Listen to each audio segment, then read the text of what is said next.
जुदा जुदा प्रश्नों निराकरण जेमां करवामां आवे छे एने संशोधन कहेवामां आवे छे।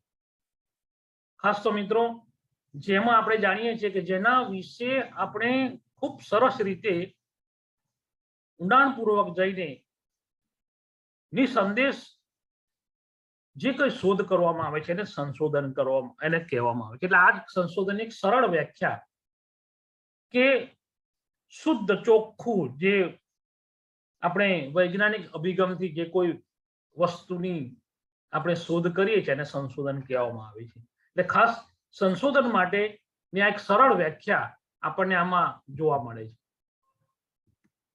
ત્યાર પછી संशोधन शुरू करता पहला संशोधन माटे खास तो एक कहेवाय छे के संशोधन माटे त्रण बाबतो खूब महत्वनी छे अने ए जे बाबतो छे एमां एक तो आपणे जोयुं छे के समस्यानी पसंदगी एटले आपणे जे कोई विषय लईए छीए एनी पसंदगी करवानी एक खूब अगत्यनी बाबत छे। जे विषय आपणे पसंद करीए छीए एनी खूब अगत्यनुं એટલા માટે છે કે એના ઉપર આપણે લાંબા સમય સુધી 3 વર્ષ સુધી એના વિશે આપણે જાણવાનું છે જોવાનું છે। એટલે ખાસ તો સમસ્યાની પસંદગી સમસ્યા હાથ ધરવાની પછી જે વિષય આપણે પ્રાપ્ત કર્યો હોય જે વિષય આપણે લીધો હોય તો समस्या हाथ धरवानी एनी प्रक्रिया कई रीते आगळ चालू ए प्रक्रिया अने समस्यानो परिपाक आ त्रण वस्तु ए त्रण बाबतो खूब महत्वनी छे अने एनु ए त्रण बाबतो माणस प्रारंभिक भूमिकामां ए समझे तो खरेखर एनु संशोधन खूब सरस रीते ए आगळ वधी शके छे। हवे ए संशोधन शुरू करता पहला शू करवुं खास तो जो कि भाई संशोधन माणस करे तो संशोधन शुरू करता पहला माणसे शू करवुं जोईए। आ कोर्स वर्क એટલા માટે રાખવામાં આવેલો છે કે સંશોધન કરતા પહેલા માણસે શું શું કરવું જોઈએ એના માટે જ અહીંયા આ વસ્તુનું અહીંયા શું કર્યું છે વિશ્લેષણ। આ કોર્સ વર્કનો મતલબ જ એ છે કે સંશોધન કરનાર માણસને પ્રારંભિક ભૂમિકા શું હોવી જોઈએ એટલા માટે અહીંયા તમે જોયું કે સંશોધન કરતા પહેલા માણસે પહેલા શું કરવું જોઈએ અને એટલા જ માટે કે શરૂ કરતા પહેલા શું કરવું જોઈએ। એક તો પહેલું તો શું છે ઉદ્દેશહીન નિરીક્ષણ। ઉદ્દેશહીન નિરીક્ષણ એટલે જે કે ઘટનાઓ છે આપણે જે આપણે વાંચતા હોઈએ સંશોધન માટે વાંચતા હોઈએ તો ઉદ્દેશહીન નિરીક્ષણ એટલે ઘટનાઓ દ્રશ્યનું નિરીક્ષણ અને તેમાંથી સત્ય મનમાં જે અંકુરિત થાય એના માટે વિચાર કરો। એના માટે મેં એક ઉદાહરણ મૂક્યું છે કેમ કે આજે ન્યૂટનનો જે ગુરુત્વાકર્ષણનો જે નિયમ છે આમ તો જ્યારે ખરેખર ન્યૂટને જ્યારે પોતે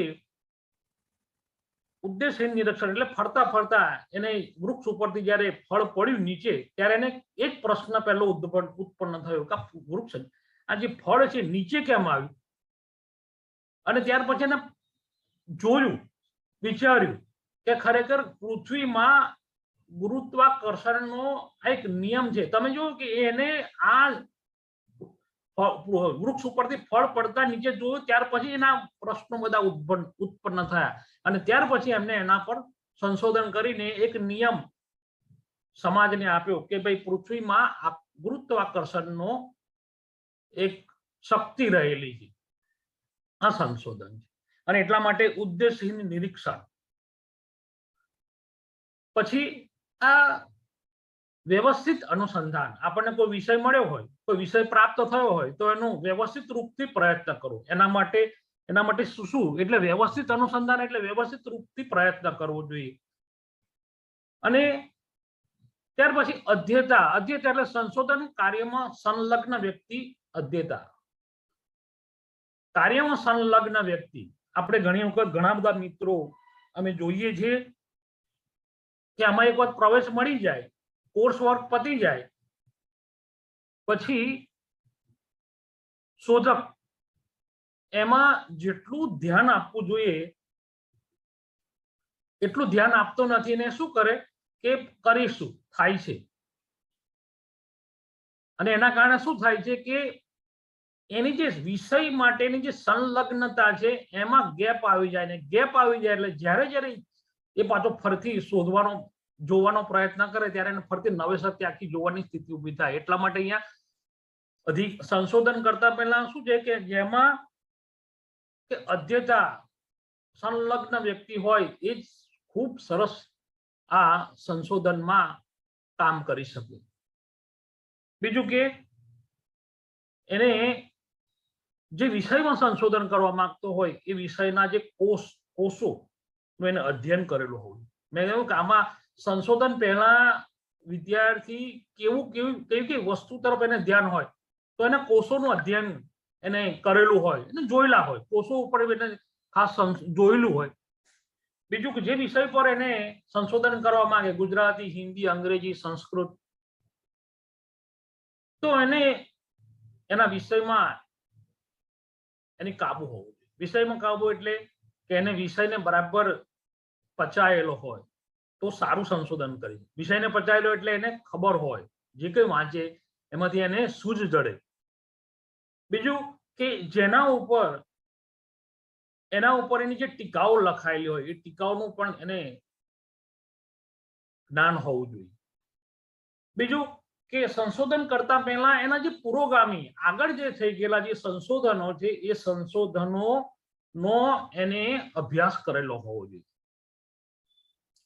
એટલે સંશોધન કરતા હોય ત્યારે વિષયને અનુરૂપ પુરોગામી જે વિદ્વાન વક્તાઓ જ હોય કે વિદ્વાનોના લેખો હોય એનો અને પોતાનો અભ્યાસ હોવો જોઈએ. અને વિષયને લગતા જે કોઈ અનુવાદો થયા છે એનો પણ એને ઉપર છલ્લો અછતો જેને ખબર જ હોય કે આના પર આ પર કામ થયેલું છે તો વિષયને લગતા અનુવાદો પણ એને ખરેખર જોવા જોઈએ. એટલે પુરોગામી સંશોધનમાં આપણે જાણીએ છીએ કે જેમ કે આપણું શોધગંગા, તમે શોધગંગામાં જાઓ તો જે વિષય માટે તમે એમાં જોતા હોય તો તમને ખબર પડે કે કોણે કેવી રીતે લખ્યું છે શું. એટલે આપણને એક વિષયની કેડી કંડારે કે ભાઈ માણસ કઈ રીતે આગળ જઈ શકે, તો એના માટે ખાસ તો એના પુરોગામીના લેખો હોય, સંશોધનના જે પોતાના શોધ હોય એ બધા ઉપર એને નજર નાખવી જોઈએ. જે વિષયને લગતું હોય એ વિષય પર તો ખાસ જોવું જોઈએ. અને એ વિષયને લગતું જે સાહિત્ય હોય એ પોતાના કોમ્પ્યુટરમાં એ ખરેખર એકત્રીકરણ કરેલું હોય તો એ ખરેખર ખૂબ સરસ રીતે જોઈ શકે. એટલા માટે છે. અને એના જે પુરોગામી છે એ સામગ્રીમાં પૂર્વ વિદ્વાનોને તૈયાર કરેલા જે શોધ લેખો છે એની પણ એને ખરેખર એને લેખો, હું તો ખાસ એટલું કહીશ કે લેખો તો ખરા પણ જ્યારે જ્યારે આવા સેમિનારો ને એવું થતું હોય ત્યારે ખરેખર એ ત્યાં જઈ નહીં જોવે, સાંભળે, ત્યારે એને લેખન કરવાની એક સૂઝ એમાંથી ઉત્પન્ન થતી હોય છે. જે વિષયમાં આપણે કેન્દ્રિત કરીએ એ ઇતિહાસ ગ્રંથોનું એના અધ્યયનનું પણ ખૂબ મહત્વ છે, એ પણ જોવું જોઈએ. શબ્દાનુક્રમ કોષ એનો પણ એનો અભ્યાસ હોવો જોઈએ. કોઈ એક વિષય પર કેન્દ્રિત સંદર્ભ ગ્રંથો આપણે જેના પર કામ કરવું હોય, જેમ કે મહાભારત, તો મહાભારત પર આપણે કામ કરવું હોય તો એના સંદર્ભ ગ્રંથોની સૂચિ એ આપણને ખરેખર ખબર હોવી જોઈએ. કોઈ એક વિષય પર આપણે સંશોધન કરી ડિક્શનરી પણ આપણી પાસે હોવી જોઈએ. અને પ્રતિષ્ઠિત જે સામાયિકો છે, વોલ્યુમ છે, એની પણ આપણને જાણકારી જો હોય તો ખૂબ તટસ્થ ભાવે એમાં આપણે આપણું મન લાગીને કામ કરી શકાય. આટલું જો ન હોય તો આપણને ખૂબ મુશ્કેલી સર્જાતી હોય, વારે આપણને એમાંથી તકલીફ ઊભી થાય, સમસ્યા જેને આપણે સમસ્યા થતી, તો એ પણ મહત્વનું છે. આ સંશોધનનો અધિકારી વેદાંતમાં તો ખાસ જોવા મળે છે. અધિકારી હોય, અધિકાર પ્રાપ્ત કરેલો હોય એ જ સાચું ને સારું અને તટસ્થ સંશોધન એ પોતે કરી શકે. એનો અધિકારી કેવો હોય? જિજ્ઞાસ, જિજ્ઞાસુ જ હોવું જોઈએ. જેના પર કામ કરવાનું, જે વસ્તુ પર, જે વિષય પર કામ કરવાનું હોય એમાં અતૂટ ઉત્સુક હોય. એટલે જિજ્ઞાસા ખૂબ મહત્વની છે. જાણવાની ઈચ્છા જો ઓછી હોય તો એ સાચું સંશોધન એ માણસ કરી શકતો નથી. અને એટલા જ માટે વેદાંતમાં મેં એક વાક્ય આપ્યું છે, અથાતો બ્રહ્મ જિજ્ઞાસા.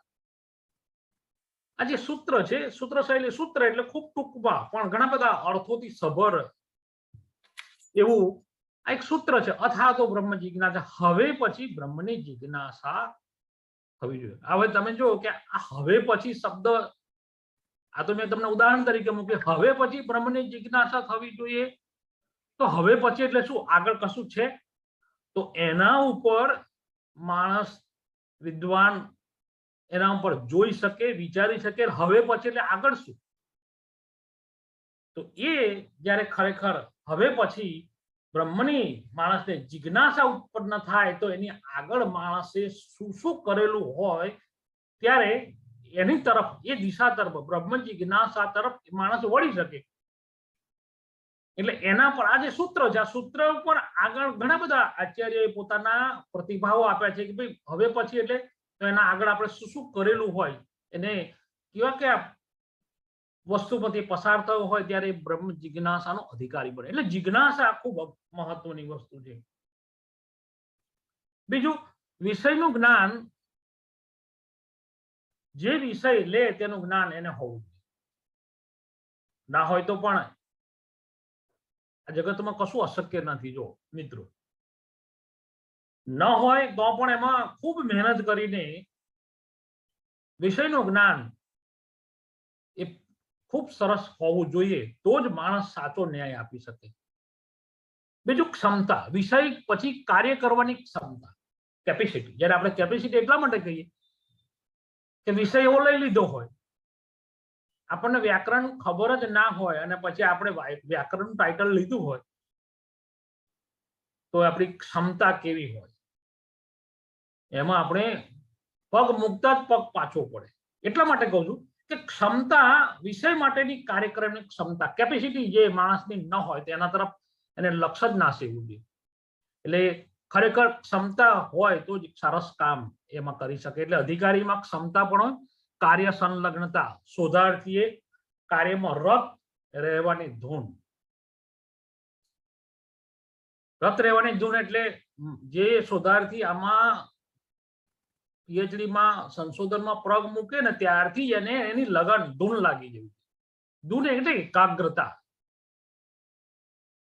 એના વિશેની જે કઈ વસ્તુ હોય છે એને એ વાંચીને, જોઈને એમાં શું વધારે વિશિષ્ટ કરી શકાય એવી એનામાં ધૂન. એટલે કાર્યમાં રત રહેવાની, સતત, અખંડિત, ખંડિત નહીં, અખંડિત.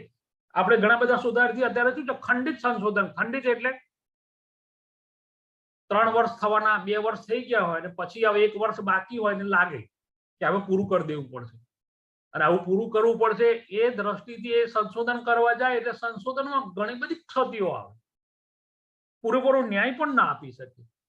જેને જેટલો સમય આપવો જોઈએ, પીએચડી માટે ઓછા 3 વર્ષ એટલા માટે રાખ્યા છે કે એમાં એક એક પ્રકરણમાં ચોક્કસ સમયગાળો જે શોધાર્થી લે એનું સંશોધન નિસંદેહ હોય.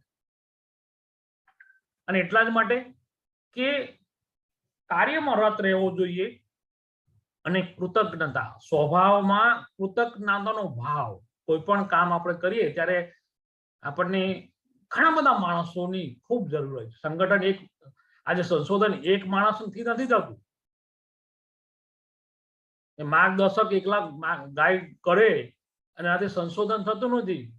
કે રિસર્ચ જે વર્ક છે એ ટીમ વર્ક છે, એનાથી જ આ વસ્તુ શક્ય બને છે. એટલે તમારી કૃતજ્ઞતા જાણવાની અને સામા માણસના મનને સામા માણસ સાથે કાર્ય લેવામાં, એના પાસેથી પ્રવૃત્તિમાંથી પ્રવૃત્ત થવામાં, એક સાથે જોડાઈ જવાની જે ભાવના છે, કૃતજ્ઞતા જેનામાં હોય એ આ કાર્યમાં ખૂબ આગળ વધે. લેખન ક્ષમતા. સંશોધનમાં ભાષા પર પ્રભુત્વ જેનું હોય એ જ લખવાની ક્ષમતા એનામાં આવે. લેખન ક્ષમતા ખૂબ મહત્વની છે. અને એટલા જ માટે સારા સંશોધનોમાં આજે જે માણસ પહેલેથી ખૂબ મહેનત કરેલી હોય તો એને આ લખવામાં તકલીફ પડતી નથી, પણ વિષય રાખ્યો હોય ને પછી એમાં નીકળી ગયા અને પછી એમાં લખવાનું થાય ત્યારે ઘણી બધી અગવડો ઊભી થાય, એટલે લેખન ક્ષમતા પણ સંશોધનના અધિકારમાં આવતી હોય. વૈજ્ઞાનિક દ્રષ્ટિકોણ તટસ્થતા, ઘણું બધું સાહિત્ય તો ખૂબ છે, પણ એમાં વૈજ્ઞાનિક શોધકર્તાને તટસ્થ વૈજ્ઞાનિક દ્રષ્ટિકોણ હોવો જોઈએ. ઘણું બધું હોય એમાંથી એની જે તટસ્થતા, એમાંથી શું લેવા જેવું છે, શું આમાંથી લઈ લેવું છે, શું લઈને એમાં મૂકી શકાય, તો એવી વૈજ્ઞાનિક દ્રષ્ટિકોણ, જેની દ્રષ્ટિ આ સારું, આમાંથી જરૂર નથી, આટલું જ લેવું જોઈએ, અથવા આમાંથી આ વસ્તુ લઈ શકાય, એનો સંદર્ભ, એવી તટસ્થતા જે શોધાર્થીમાં હોય એ ખૂબ સરસ રીતે કામ કરી શકે છે. ચોકસાઈ પણ એટલી હોય, કોઈ પણ નોંધ લેવામાં આવે તો બરાબર છે કે નહીં એની બરાબર ચકાસણી કરે તો જ એ આ પોતાનું કામ સરસ રીતે સમાજ સમક્ષ મૂકી શકે. ક્રમબદ્ધતા, વર્ષાનો ક્રમ અનિવાર્ય છે. વર્ષાનો ક્રમ એટલે ઘણી વખત આપણે લખતા હોય પણ એ ક્રમ ન સચવાય તો ખૂબ તમારા સંશોધનને ગૂંચવણો ઉતરનો, એટલે વર્ષાનો ક્રમ ખાસ અનિવાર્ય. આગળ પાછળ થઈ જાય વર્ષાનો ક્રમ.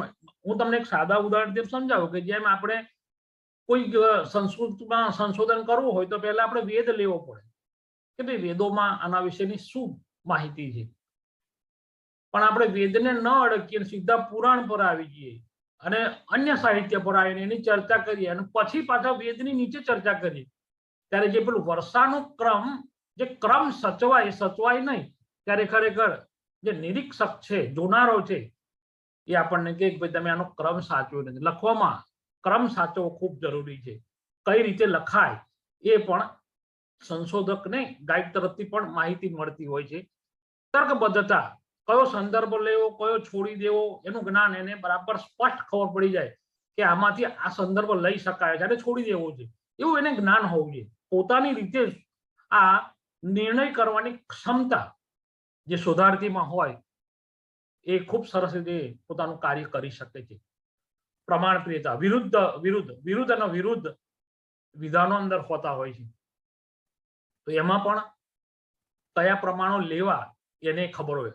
આત્મજ્ઞાન, સત્ય અન્વેષણ. આત્મભાન એટલે પોતાની અંદરથી કે ભાઈ આમાં કયું સત્ય વસ્તુ છે એનું એને ભાન, જ્ઞાન એ હોવું જોઈએ. અને અનાગ્રહિતા, કોઈ પણ માણસ સંશોધન કરનાર માણસ હોય પૂર્વગ્રહોથી બંધાયેલો હોય ને તો એ ખરેખર પોતાનું કામ સરસ રીતે નથી કરી શકતો. પૂર્વગ્રહો એટલે એમાં જે પેલો હું ભાવ આવે છે, અહમનો ભાવ, એટલે પૂર્વગ્રહો કોઈ પણ પુરુષ કે સ્ત્રી આવા પૂર્વગ્રહોથી બંધાયેલો હોય તો પોતાનું કામ કરી શકતો નથી. એટલા માટે નહીં કરી શકતો કે એનામાં જે પેલો હું ભાવ રહેલો છે, હું કહું એમ જ થાય, અથવા એ પૂર્વગ્રહોથી બરાબર બંધાઈ ગયેલો હોય તો એ શોધક બની શકતો નથી. એટલે ખાસ એ પણ મહત્વનું છે. હવે મિત્રો, કયા વિષયમાં સંશોધન થઈ શકે? આમ તો આપણા સંસ્કૃત સાહિત્યમાં આજે સંશોધક વિદ્યાર્થીઓ મિત્રો છે, એટલે સંસ્કૃત સાહિત્ય તો એક વિશાળ સાહિત્ય છે, એમાં ઘણું બધું સંશોધન થયું છે, પણ ઘણું બધું ખૂબ જ સાહિત્ય એવું છે કે જેને હજુ ઘણા સ્પર્શ પણ નથી કરી શક્યું, એવું પણ સાહિત્ય આપણા સંસ્કૃત વિભાગમાં વિષયમાં જોવા મળે છે. એટલે કયા વિષયમાં સંશોધન થઈ શકે એના માટે પણ મેં વસંતભાઈ ભટ્ટ સાહેબ, ખૂબ વિદ્વાન માણસ, ખૂબ તજજ્ઞ, જેના વિશે આપણે એમ કહી શકીએ કે સંસ્કૃતમાં જે આગળના રીડે ગણી શકાય વિદ્વાનોમાં વસંતભાઈ ભટ્ટ સાહેબનું વ્યાખ્યાન પણ મેં સાંભળેલું અને એમાં એમને આ વાત કરેલી કે સંશોધન વિષયમાં કયા વિષયમાં શોધ કરી શકાય, સારી શોધ કયા વિષયમાં કરી શકાય. એટલે સંસ્કૃત ભાષા સાથે સંકળાયેલા જે વિષયો છે, કોષ ગ્રંથોનું સંપાદન પદ્ધતિ અંગેનું પણ તુલનાત્મક અભ્યાસ. આ તુલનાત્મક અભ્યાસક્રમ એ ખરેખર તુલના કરવી એક શ્રેષ્ઠ પદ્ધતિ છે. એટલે જે કોષ ગ્રંથોનું સંપાદન પદ્ધતિ અંગેનું તુલનાત્મક અધ્યયન પણ ખૂબ સરસ રીતે આપણે કરી શકીએ. એમાં બીજું આપણા જે વેદો છે, ચારે વેદો છે, વેદો વિશે પણ વેદોમાં એટલી બધી માહિતી અત્યારે પડેલી છે કે જેને શોધાર્થી ખૂબ સરસ રીતે સમાજ સમક્ષ વેદોનું જે જ્ઞાન છે એ જ્ઞાન એ મૂકી છે. એટલે વેદોમાં પણ ખૂબ ઋષિઓએ ચિંતન મનન કરીને પોતાનું જે જ્ઞાન છે એ જ્ઞાન અંદર મૂક્યું છે. અપૌરુષીય ઋષિઓએ એ દ્રષ્ટા હતા ને એ દ્રષ્ટા એ તત્વચિંતકો, દ્રષ્ટા એટલે તત્વચિંતકોએ ખૂબ ચિંતન કરીને આ વેદોને પ્રસ્થાપિત કર્યા છે. તો વેદોમાં પણ એટલું બધું નવીન વસ્તુ જાણવાની છે, શોધાર્થીએ શોધીને સમાજ સમક્ષ મૂકવાનું છે. એટલે વેદોમાં પણ ખૂબ જ સંશોધન થયેલા છે ને હજુ પણ થઈ શકે એવા છે. પુરાણોમાં આપણા ઘણા બધા પુરાણો છે, તો પુરાણોમાં પણ ઘણા બધા સંશોધનો, સમાજ ઉપયોગી સંદેશાઓ એમાં રહેલા છે. એટલે પુરાણોમાં પણ ખૂબ વિષયો અંદર પડેલા છે. માણસ જ્યારે અંદર દ્રષ્ટિપાત કરે, અંદર જોવે કે ભાઈ આ કરવા જેવું છે, આમાં જોવા જેવું છે, સમાજને આ સંદેશો આમાંથી મળી શકે એવો છે, તો પુરાણો પણ આપણા ઘણા બધા વિષયો સાથે અંદર ભરપૂર છે. તો એમાં પણ આપણે પુરાણોમાં પણ જઈ શકીએ. આપણા રામાયણ, મહાભારત જે ગ્રંથો છે એમાં પણ જઈ શકાય. રામાયણની અંદર, મહાભારતમાં આપણે જો શિક્ષણ, આમ તો ઘણા બધા વિષયો છે, શિક્ષણ અંગેના વિચારો રામાયણમાં પણ, શિક્ષણ પદ્ધતિ મહાભારતમાં પણ, રામાયણ મહાભારતમાં યોગ વિશેની વાત, કેટલી બધી વસ્તુઓ. આ તો તમને કે મહાભારતમાં નીતિ વિષયક ચર્ચાઓ પણ કેટલી છે. તો આવા રામાયણ, મહાભારત જેવા ગ્રંથો છે એનોમાં પણ એમાંથી વિષય પસંદ કરી અને ખૂબ સારું સમાજને જ્ઞાન, સમાજને પ્રદર્શનમાં મૂકી શકાય એવા વિષયો અંદર રહેલા છે. પ્રશિષ્ટ કાવ્યો છે. આપણા જે કવિઓ છે એમને લખેલી જે કૃતિઓ છે, નાટ્ય સાહિત્ય સાથે સંકળાયેલા ઘણા બધા એવા ગ્રંથો છે કે જે આપણે વિષય તરીકે પસંદ કરી શકીએ. બીજું સંસ્કૃત શાસ્ત્ર ગ્રંથો, જે શાસ્ત્રો પણ છે એવા ઘણા બધા કે જેમાં હજુ ઘણા એને સ્પર્શ પણ નથી કર્યો. એટલે ઘણા સંસ્કૃત શાસ્ત્ર ગ્રંથોના પ્રતિપાદ્ય વિષયો સાથે સંકળાયેલા જે વિષયો છે એ વિષયોમાં પણ આપણે ખૂબ સારું એમાંથી જોઈ શકીએ. આ શોધાર્થીએ જાતે શોધવાનું. અને અત્યારે ઘણી વખત ઘણા એવા શોધાર્થી આપણે એમ કહીએ કે ભાઈ તને શાના પર રસ છે, શાના પર રુચિ છે. તો ઘણી વખત શોધાર્થી એવું કે સાહેબ તમે જે વિષય આપશો એના પર કરીશ. આ નિરાશા છે. કોઈ આપે ને કરે એના કરતા એના અંદરથી ઉત્પન્ન થયેલો જો વિચાર હોય અને એમાં કરે ને, એમાં જે રસ રુચિથી કરે ને, એમાં એ તટસ્થ સંશોધન થાય. અને એટલા જ માટે ખાસ તો શોધાર્થીએ પહેલા આ બધી વસ્તુને ખૂબ ઝીણવટથી જોયેલી હોય, તેને એના મનમાં ઘણા બધા વિચારો, ઘણા બધા વિષયો, ટાઇટલો એના મગજમાં ફરતા હોય, આના વિશે કરું, આના વિશે કરું, તો ખૂબ સરસ કામ એ પોતે કરી શકે. સંસ્કૃત શાસ્ત્રો ઉપર લખાયેલી જે ટીકાઓ છે, સાથે સંકળાયેલા ટીકાઓ, આપણે જો શંકરાચાર્યના જે ગ્રંથો છે એના ગ્રંથોમાં એટલું બધું સૂક્ષ્મ રીતે જ્ઞાન શંકરાચાર્યએ એમાં મૂક્યું છે, પણ એ આમ આદમી, સમાજના માણસોને સમજી ન શકનાર ખૂબ સરળ ભાષામાં ટીકાના સ્વરૂપમાં વિદ્વાનોએ એની પર ટીકાઓ લખી છે. આમ તો ટીકા પર પણ ટીકાઓ લખી છે, છતાં પણ ઘણી બધી વસ્તુ આપણે સમજી શકતા નથી. એટલે તમે જો કે સંસ્કૃત શાસ્ત્રો પર લખાયેલી જે ટીકા સાથે સંકળાયેલા, અને જે ટીકાઓ સાથે સંકળાયેલા જે વિષયો છે એ વિષયો લઈને પણ આપણે ખૂબ સારું સંશોધન કરી શકીએ છીએ. એટલે એ છે સમીક્ષિત પાઠ સંપાદન. આ જે પાઠ સંપાદનો છે એ પાઠ સંપાદનો પણ જેમાં રસ રુચિ હોય તો પાઠ સંપાદનોમાં પણ ખૂબ સરસ કામ એમાં કરી શકાય છે. અને ખૂબ સારું સંશોધન આ તુલનાત્મક અભ્યાસ કરવો છે. કોઈ કૃતિઓ લો, એની તુલના, ઘણામાં સમાનતા હોય, અસમાનતા હોય, એની વિશેષતાઓ હોય, આ તુલનામાં એ જોઈ શકાય છે. એટલે તુલનાત્મક અભ્યાસક્રમોમાં ખૂબ સારું કામ થઈ શકે છે. અને એના માટે આદર્શ અભ્યાસનું મોડેલ પણ કહેવાય. એટલા માટે કહેવાય કે કોઈ પણ બે કૃતિ હોય એ કૃતિને લઈને એમાં ખૂબ સરસ રીતે ઝીણવટપૂર્વક એનો અભ્યાસ કરીને એને આપણે મૂકી શકાય. એટલે ખાસ તો એ પણ છે તુલનાત્મક અભ્યાસક્રમો છે, ઐતિહાસિક અધ્યયનો. આપણે જાણીએ છીએ ઐતિહાસિક અધ્યયનોમાં તો કાલાનુક્રમ એટલે કોઈ પણ વિષય આપણે જાણો કે જેમ કે આપણે સંસ્કૃત વિષય છે, સંસ્કૃત વિષય ક્યાંથી ઉત્પન્ન થયો, ઉદ્ભવ થયો, તો એના પ્રારંભથી માંડીને અત્યારના સમય સુધીના કાલાનુક્રમ સમયે એનો જે વિકાસ થયો છે એ વિકાસ થયાનો બધાનો અભ્યાસ સમય એનો અભ્યાસ કરવામાં આવે એવા જે અધ્યયનો છે એને આપણે ઐતિહાસિક અધ્યયનો કહેવાય છે. એ પણ એમાં પણ ખૂબ સરસ રીતે એટલે એ પણ ઐતિહાસિક અધ્યયન પણ સરસ રીતે સાંસ્કૃતિક, દાર્શનિક, સામાજિક અધ્યયનો અને મિથકીય અર્થઘટન.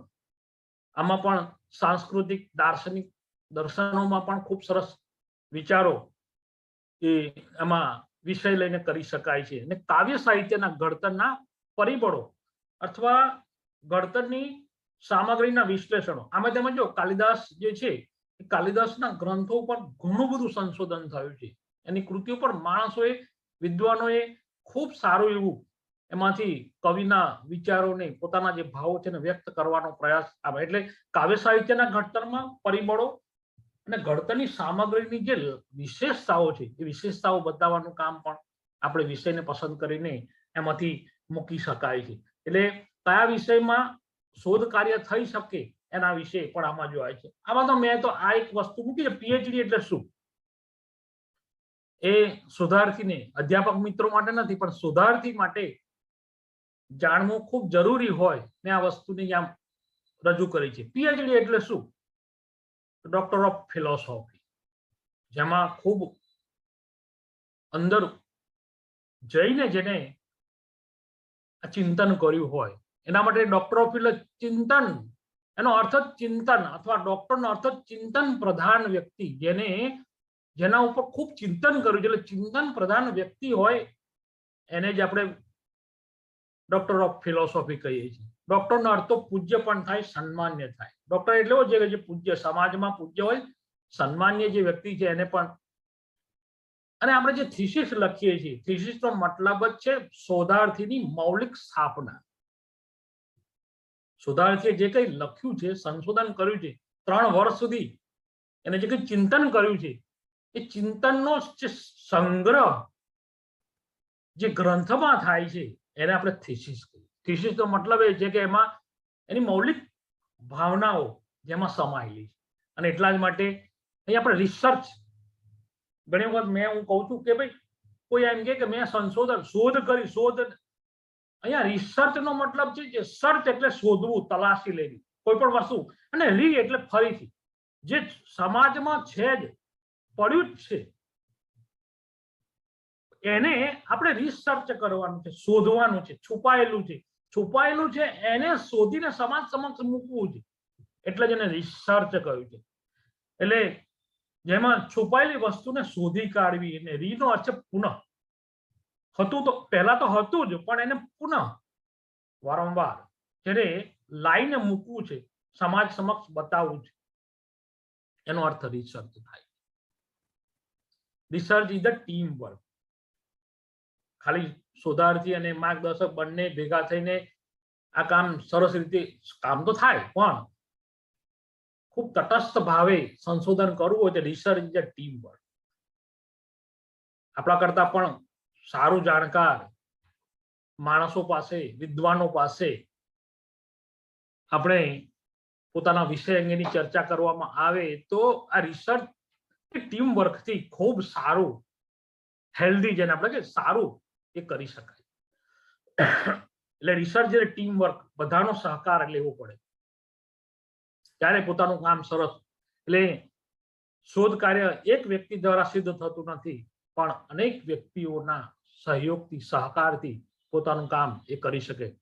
અને શોધ એ વ્યવસાય નથી, પણ માનવ જીવનને સમૃદ્ધ અને સુંદર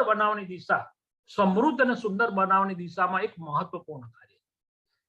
એટલે જ આ ડિગ્રીનું મહત્વ છે. એટલે શોધ કરનાર વ્યક્તિ કોઈ વસ્તુનો સહજતાથી, શોધ કરનાર વ્યક્તિ કોઈ પણ વસ્તુને સીધે સીધું લઈ લેવું તો એમાં કોપીરાઇટમાં માણસ આવે.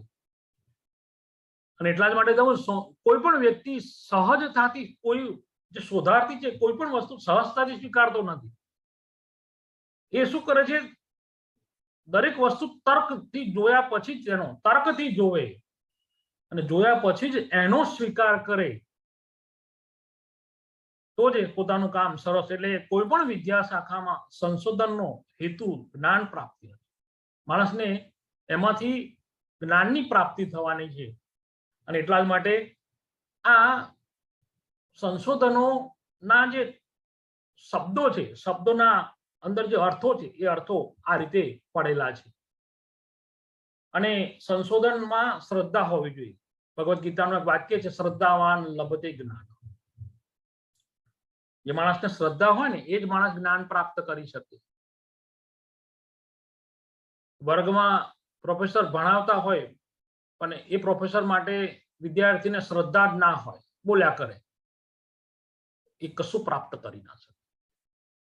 શ્રદ્ધા વગર જ્ઞાન પ્રાપ્ત થાય જ નહીં. શ્રદ્ધાનો અર્થ એકાગ્ર ભાવે હૃદય સાથેનો યોગ જ્યારે જોડાય, એટલે શ્રદ્ધાનો અર્થ કાર્યની સાથે હૃદય યોગ જોડાય ત્યારે શોધ કાર્ય પ્રત્યે પોતાની શ્રદ્ધા અતૂટ રહે. એટલે હૃદયથી જે માણસ જે કામ સ્વીકારે એ કામ ખૂબ જ રમણીય અને સુંદર બને. અને એટલા માટે શ્રદ્ધા વાળો માણસ જ આમાં ખૂબ સરસ રીતે ગતિ કરી શકતો હોય. ઈશાવાસ્યમિદમ સર્વમ, આ જગત આખું ઈશ્વરથી વ્યાપેલું છે. એમાં અહીંયા પણ સત્યનું મુખ હિરણ્યમય પાત્રથી ઢંકાયેલું છે. તો ખરું સત્ય તો છે પણ ઢંકાયેલું છે. એટલે સંશોધન નવી સૃષ્ટિનું નહીં, પણ આપણે જે અજ્ઞાત છીએ તેને જ્ઞાત, અજ્ઞાતમાંથી આપણે જ્ઞાત તરફનો આપણો જે ભાવ છે એ ભાવ પ્રગટ આમાં કરવાનો છે. એટલે સત્ય તો જ્ઞાન, અજ્ઞાનના આવરણમાં, જ્ઞાન એ અજ્ઞાનના આવરણમાં છુપાયેલું છે. અને તેનું નિવારણ કરવા માટે તત્વદર્શી એ સંશોધન કરે છે. તત્વદર્શી જેને મૂળ વસ્તુને બહાર લાવી છે. એટલે જે જ્ઞાન તો છે પણ ઢંકાયેલું છે અને એને શોધવાનું કામ આ તત્વદર્શી કરે છે. ખૂબ મહેનત હોય. અને જ્ઞાનના ક્ષેત્રમાં શોધનું કાર્ય નિરંતર, જ્ઞાનનું ક્ષેત્ર જ એવું છે કે અટકી જતું નથી.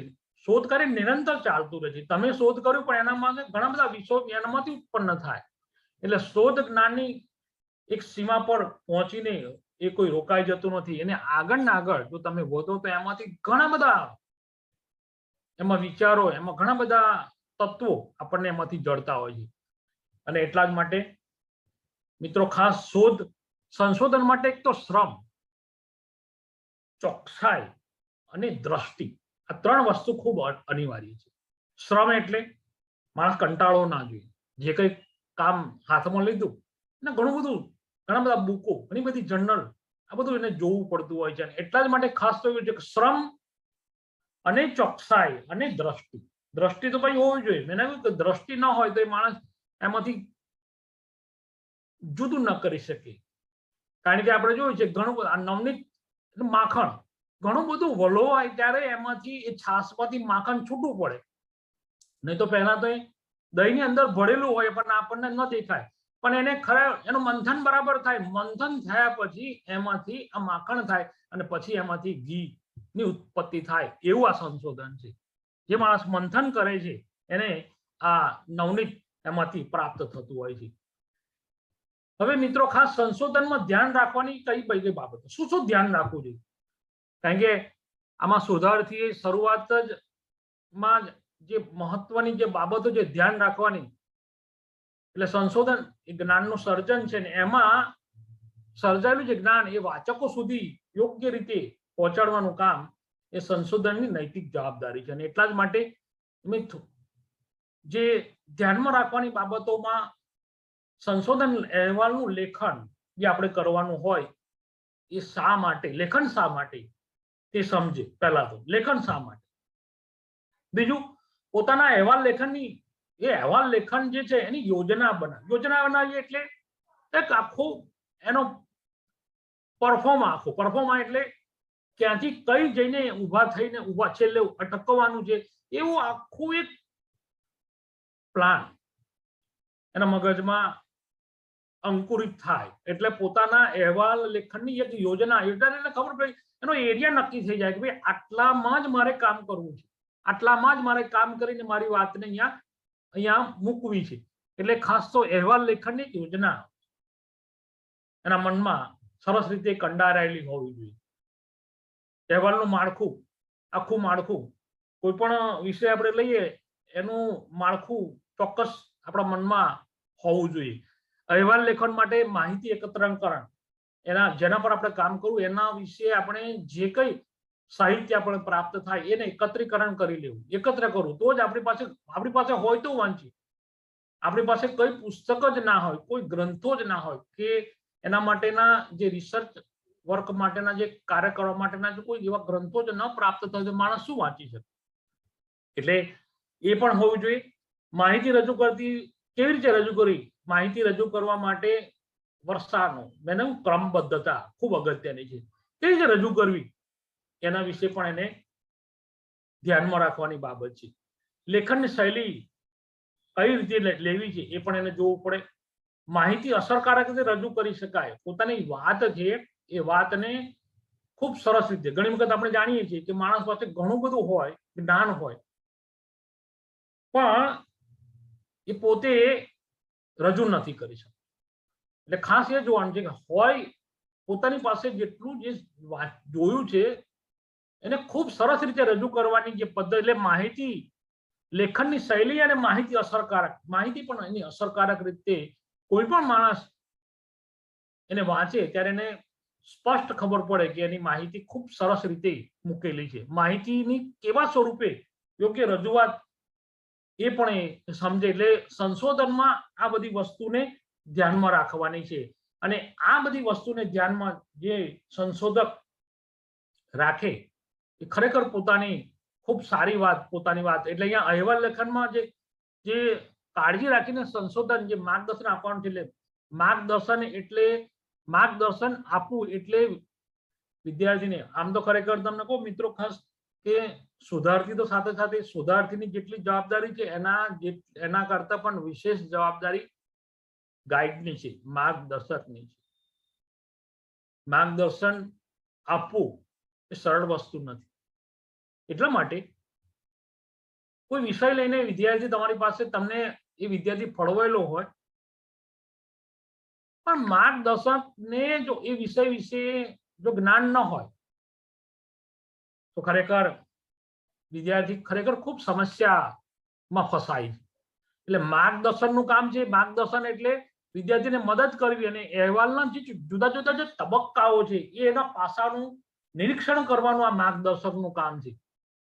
એટલે તમે ઘણી બધી ઉદાહરણો સાથે અહેવાલ લેખનની જે વિદ્યાર્થીની સમસ્યાઓ છે, સમસ્યાઓમાં એને મદદરૂપ થવાનું છે, એ માર્ગદર્શનનું કામ છે. ખાસ મૂલ્યાંકન કરવાનું, તટસ્થ સંશોધન, તટસ્થ લખ્યું છે કે નહીં એનું જોવાનું કામ એ ખરેખર માર્ગદર્શકનું છે. એટલે આમાં વિદ્યાર્થીને મૌખિક અને લેખિત પ્રતિપોષણ આપે એવું નિરીક્ષણ કરવું એ ખરેખર માર્ગદર્શનની ખૂબ જવાબદારી છે. ઘણી વખત માર્ગદર્શક એમાં જોવે નહીં અને સંશોધન થઈ જાય ત્યારે એમાં વિદ્યાર્થી તો નીકળી જાય, પણ એને તપાસનાર એમ કે કોના હાથની જે કરેલું છે કામ, તે વખતે વિદ્યાર્થીની નહીં, માર્ગદર્શનની ખરેખર ટીકા થતી હોય છે. એટલે ખાસ માર્ગદર્શક ગાઈડનો વિદ્યાર્થીને મદદ કરવામાં અમૂલ્ય ફાળો હોય તો નિસંદેશ એનું કામ. એટલે અહેવાલ લેખન, હવે આપણે જે અહેવાલ લેખન, માણસે આગળ પાછળ બધું જોયું હોય પછી અહેવાલ લેખન, લખવાની પદ્ધતિ ખૂબ ધ્યાન રાખવા જેવી બાબત છે. એટલે અહેવાલ લેખન વિદ્યાર્થીને એટલું તો ચોક્કસ ખબર છે કે મારે જે અહેવાલ લેખન કરવું છે એ અહેવાલ લેખન એ લાંબા ગાળાની પ્રક્રિયા છે. એટલે લાંબા ગાળાની પ્રક્રિયા એટલા માટે કે 3 વર્ષનો સમયગાળો એટલા માટે મૂક્યો છે કે તમે ભલે 6 પ્રકરણો મૂક્યા છે, તમે 6 પ્રકરણ કે 7 પ્રકરણમાં પોતાની વાત રજૂ કરવા માંગો છો,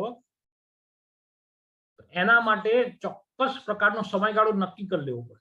ચોક્કસ સમયગાળામાં જે પ્રકરણ, એક પ્રકરણ લીધું તો મારે અને 3 મહિનામાં કે 6 મહિનામાં આ પ્રકરણનું કામ પૂરું કરવું છે, એવો એક ચોક્કસ સમયગાળો એ માણસ નક્કી કરે અને સમયગાળો તારીખ સાથે કે આ સમય સુધીમાં, આ તારીખ સુધીમાં મારું આ પહેલું ચેપ્ટર, મારું આ પહેલું પ્રકરણ એ પૂરું થવું જોઈએ, એના વિશે લાગેલો હોવો જોઈએ.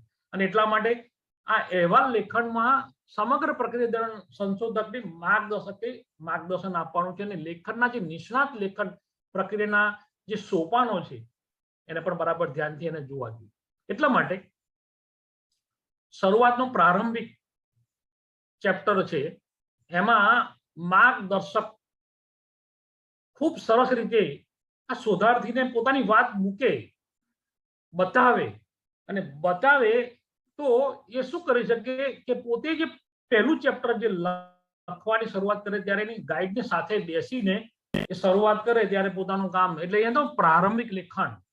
આ પ્રારંભિક લેખન જ્યારે જે ટાઇટલ આપણને આપ્યું હોય એનું પહેલું પ્રકરણ આપણે જોવાનું હોય તો પ્રારંભિક લેખન આપણે જ્યારે કરતા હોય એટલે પ્રથમ લેખન પોતાની હાથે લખેલું હોય, કાચું લખેલું હોય, એ પ્રારંભિક લેખન એ થાય ત્યારે એ પ્રારંભિક લેખન કર્યા પછી, ચેપ્ટર લખ્યા પછી પોતાના ગાઈડ સાથે બેસવાનું.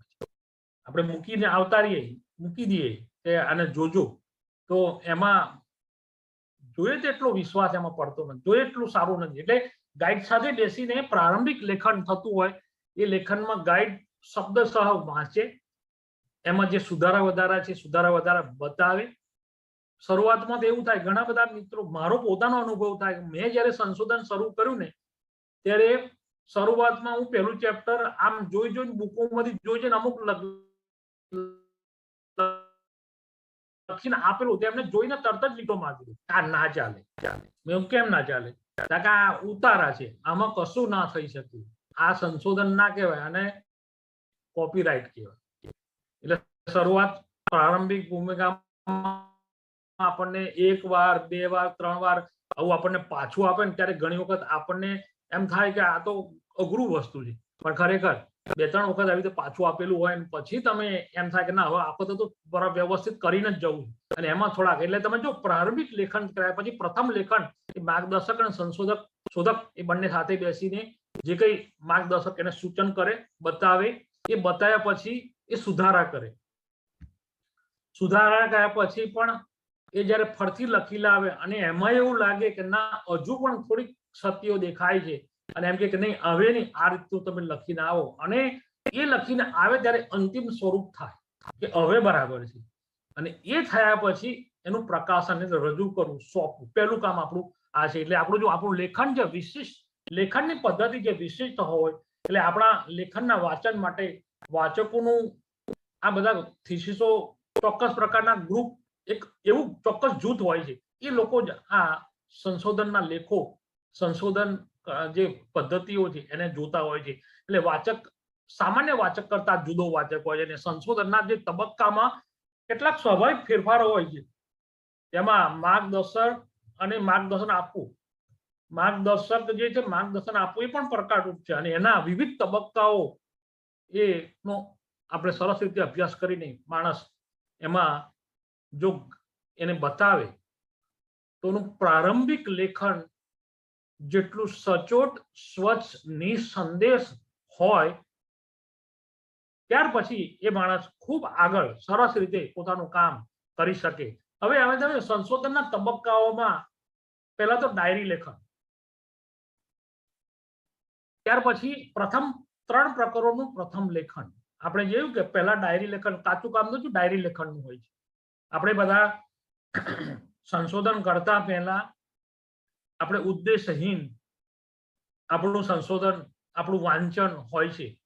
એ ઉદ્દેશહીન વાંચનમાંથી આપણને ઘણા બધા વસ્તુ આપણને પ્રાપ્ત થાય, એટલે એ આપણે ડાયરી લેખનમાં આપણે નોંધતા હોય. એટલે ડાયરી લેખન, પ્રથમ 3 પ્રકરણોનું પ્રથમ લેખન, પછી માહિતી, વિશ્લેષણ અને સારાંશ અને તારાંશ.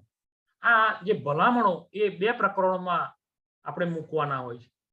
અને જે પ્રથમ લેખનનું જે સંશોધક દ્વારા સુધારણા કરીને પુનઃ લેખન એ સચોટ કહેવાય છે અને સુધારેલા અહેવાલ લેખનનું માર્ગદર્શન દ્વારા મૂલ્યાંકન અને સુધારણા માટેની જે ભલામણો છે એ ખૂબ મહત્વની છે અને સંશોધન અહેવાલનું અંતિમ લેખન જે અંતિમ લેખન એ પણ ખૂબ મહત્વ. એટલે આપણે જાણીએ છીએ કે શરૂઆત ખૂબ અઘરી હોય છે. શરૂઆત જ માણસને મૂંઝવણમાં સમસ્યા મૂકે. એટલે શું કરવું, સી રીતે લખવું અને શા માટે.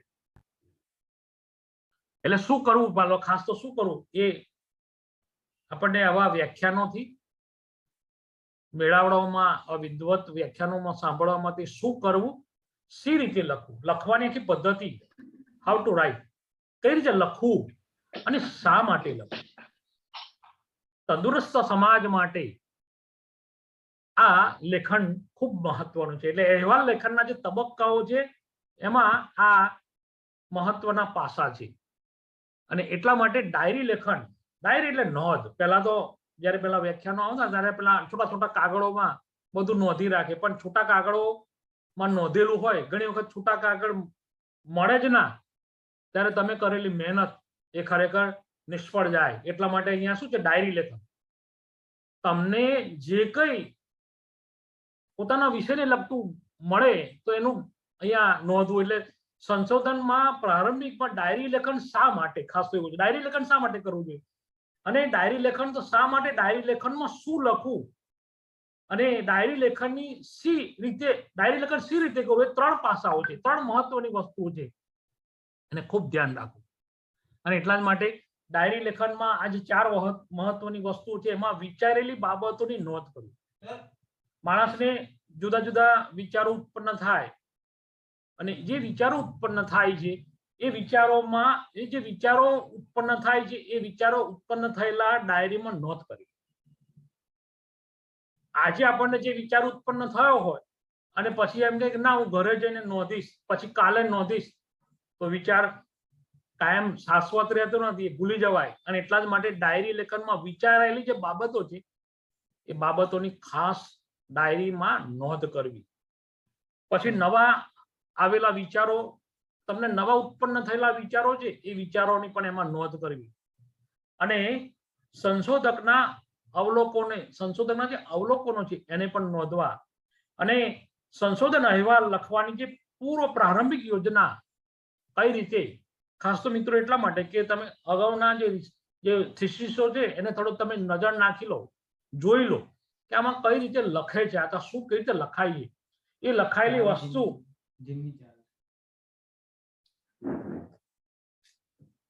એ જે વસ્તુ છે એ વસ્તુનું અહીંયા નિદર્શન કરે ત્યારે ખરેખર પોતાનું કામ સરસ રીતે મૂકી શકે. એટલે માર્ગદર્શકે સંશોધન જણાવવાનું કે સંશોધન ખાસ તો એ જે લાંબા ગાળાની પ્રક્રિયા એટલા માટે છે કે સારું સંશોધન કરવું હોય ત્યારે એ અખંડિત શબ્દ એટલા માટે વાપરું છું કે એ વિષયને કાયમ સંલગ્ન જોડાયેલો હોય, એ જ આ કામ ને સરસ રીતે મૂકે. એટલે એક વખત વિચારેલ છે, નક્કી થયેલી છે બાબતો લાંબા ગાળે ભૂલાઈ ન જવાય, નિર્ણાયક તબક્કામાં ખૂબ ઉપયોગી મળે.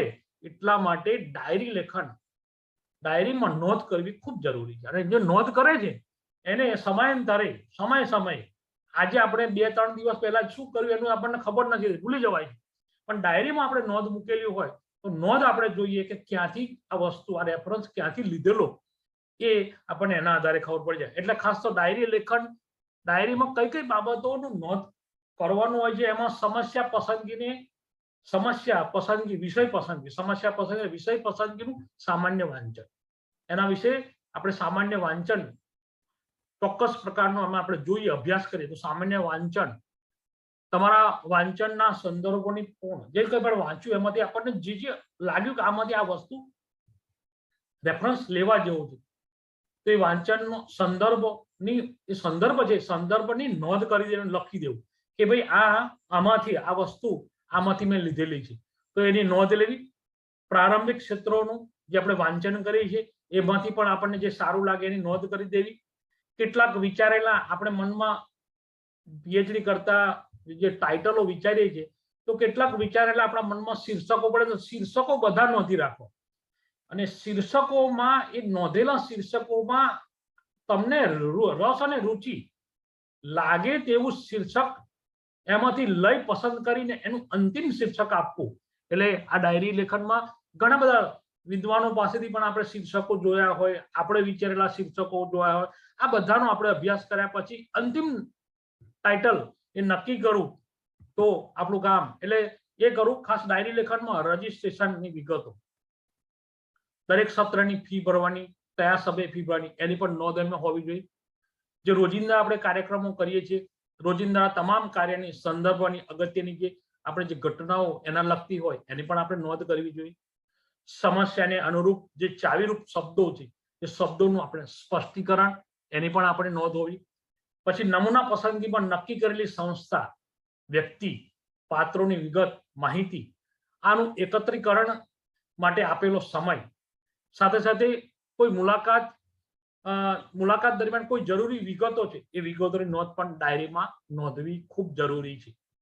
જે નિષ્ણાતો હોય, વિષયના નિષ્ણાતો હોય તો એ નિષ્ણાતોને મળવું, એની યાદી આપણે લાગે કે ભાઈ આ વિદ્વાન છે, આના માટે આપણને કામ લાગે એવા છે, તો એને એક યાદી બનાવી, એને લગતા ફોન નંબરો મેળવવા, એમનો સમય મેળવો, સરનામા મેળવવા, તેની સાહિત્ય માટેની એને સમય અને તારીખ પ્રાપ્ત કરવી, એ પણ આપણી ડાયરીમાં નોંધ કરવી કે મને આ સાહેબને આટલા વાગે મને મળવાનું કહ્યું છે તો એટલા વાગે ચોક્કસ. પછી તમે સમય મળવાનો આપ્યો હોય તમે ના જાઓ તો બીજી વખત તમને સમય પણ ના આપે, કારણ કે આપણે એમની જરૂરિયાત છે. અને એટલા જ માટે આ બધું નોંધ એક ડાયરી રાખેલી હોય, ડાયરીમાં નોંધ ખૂબ સરસ.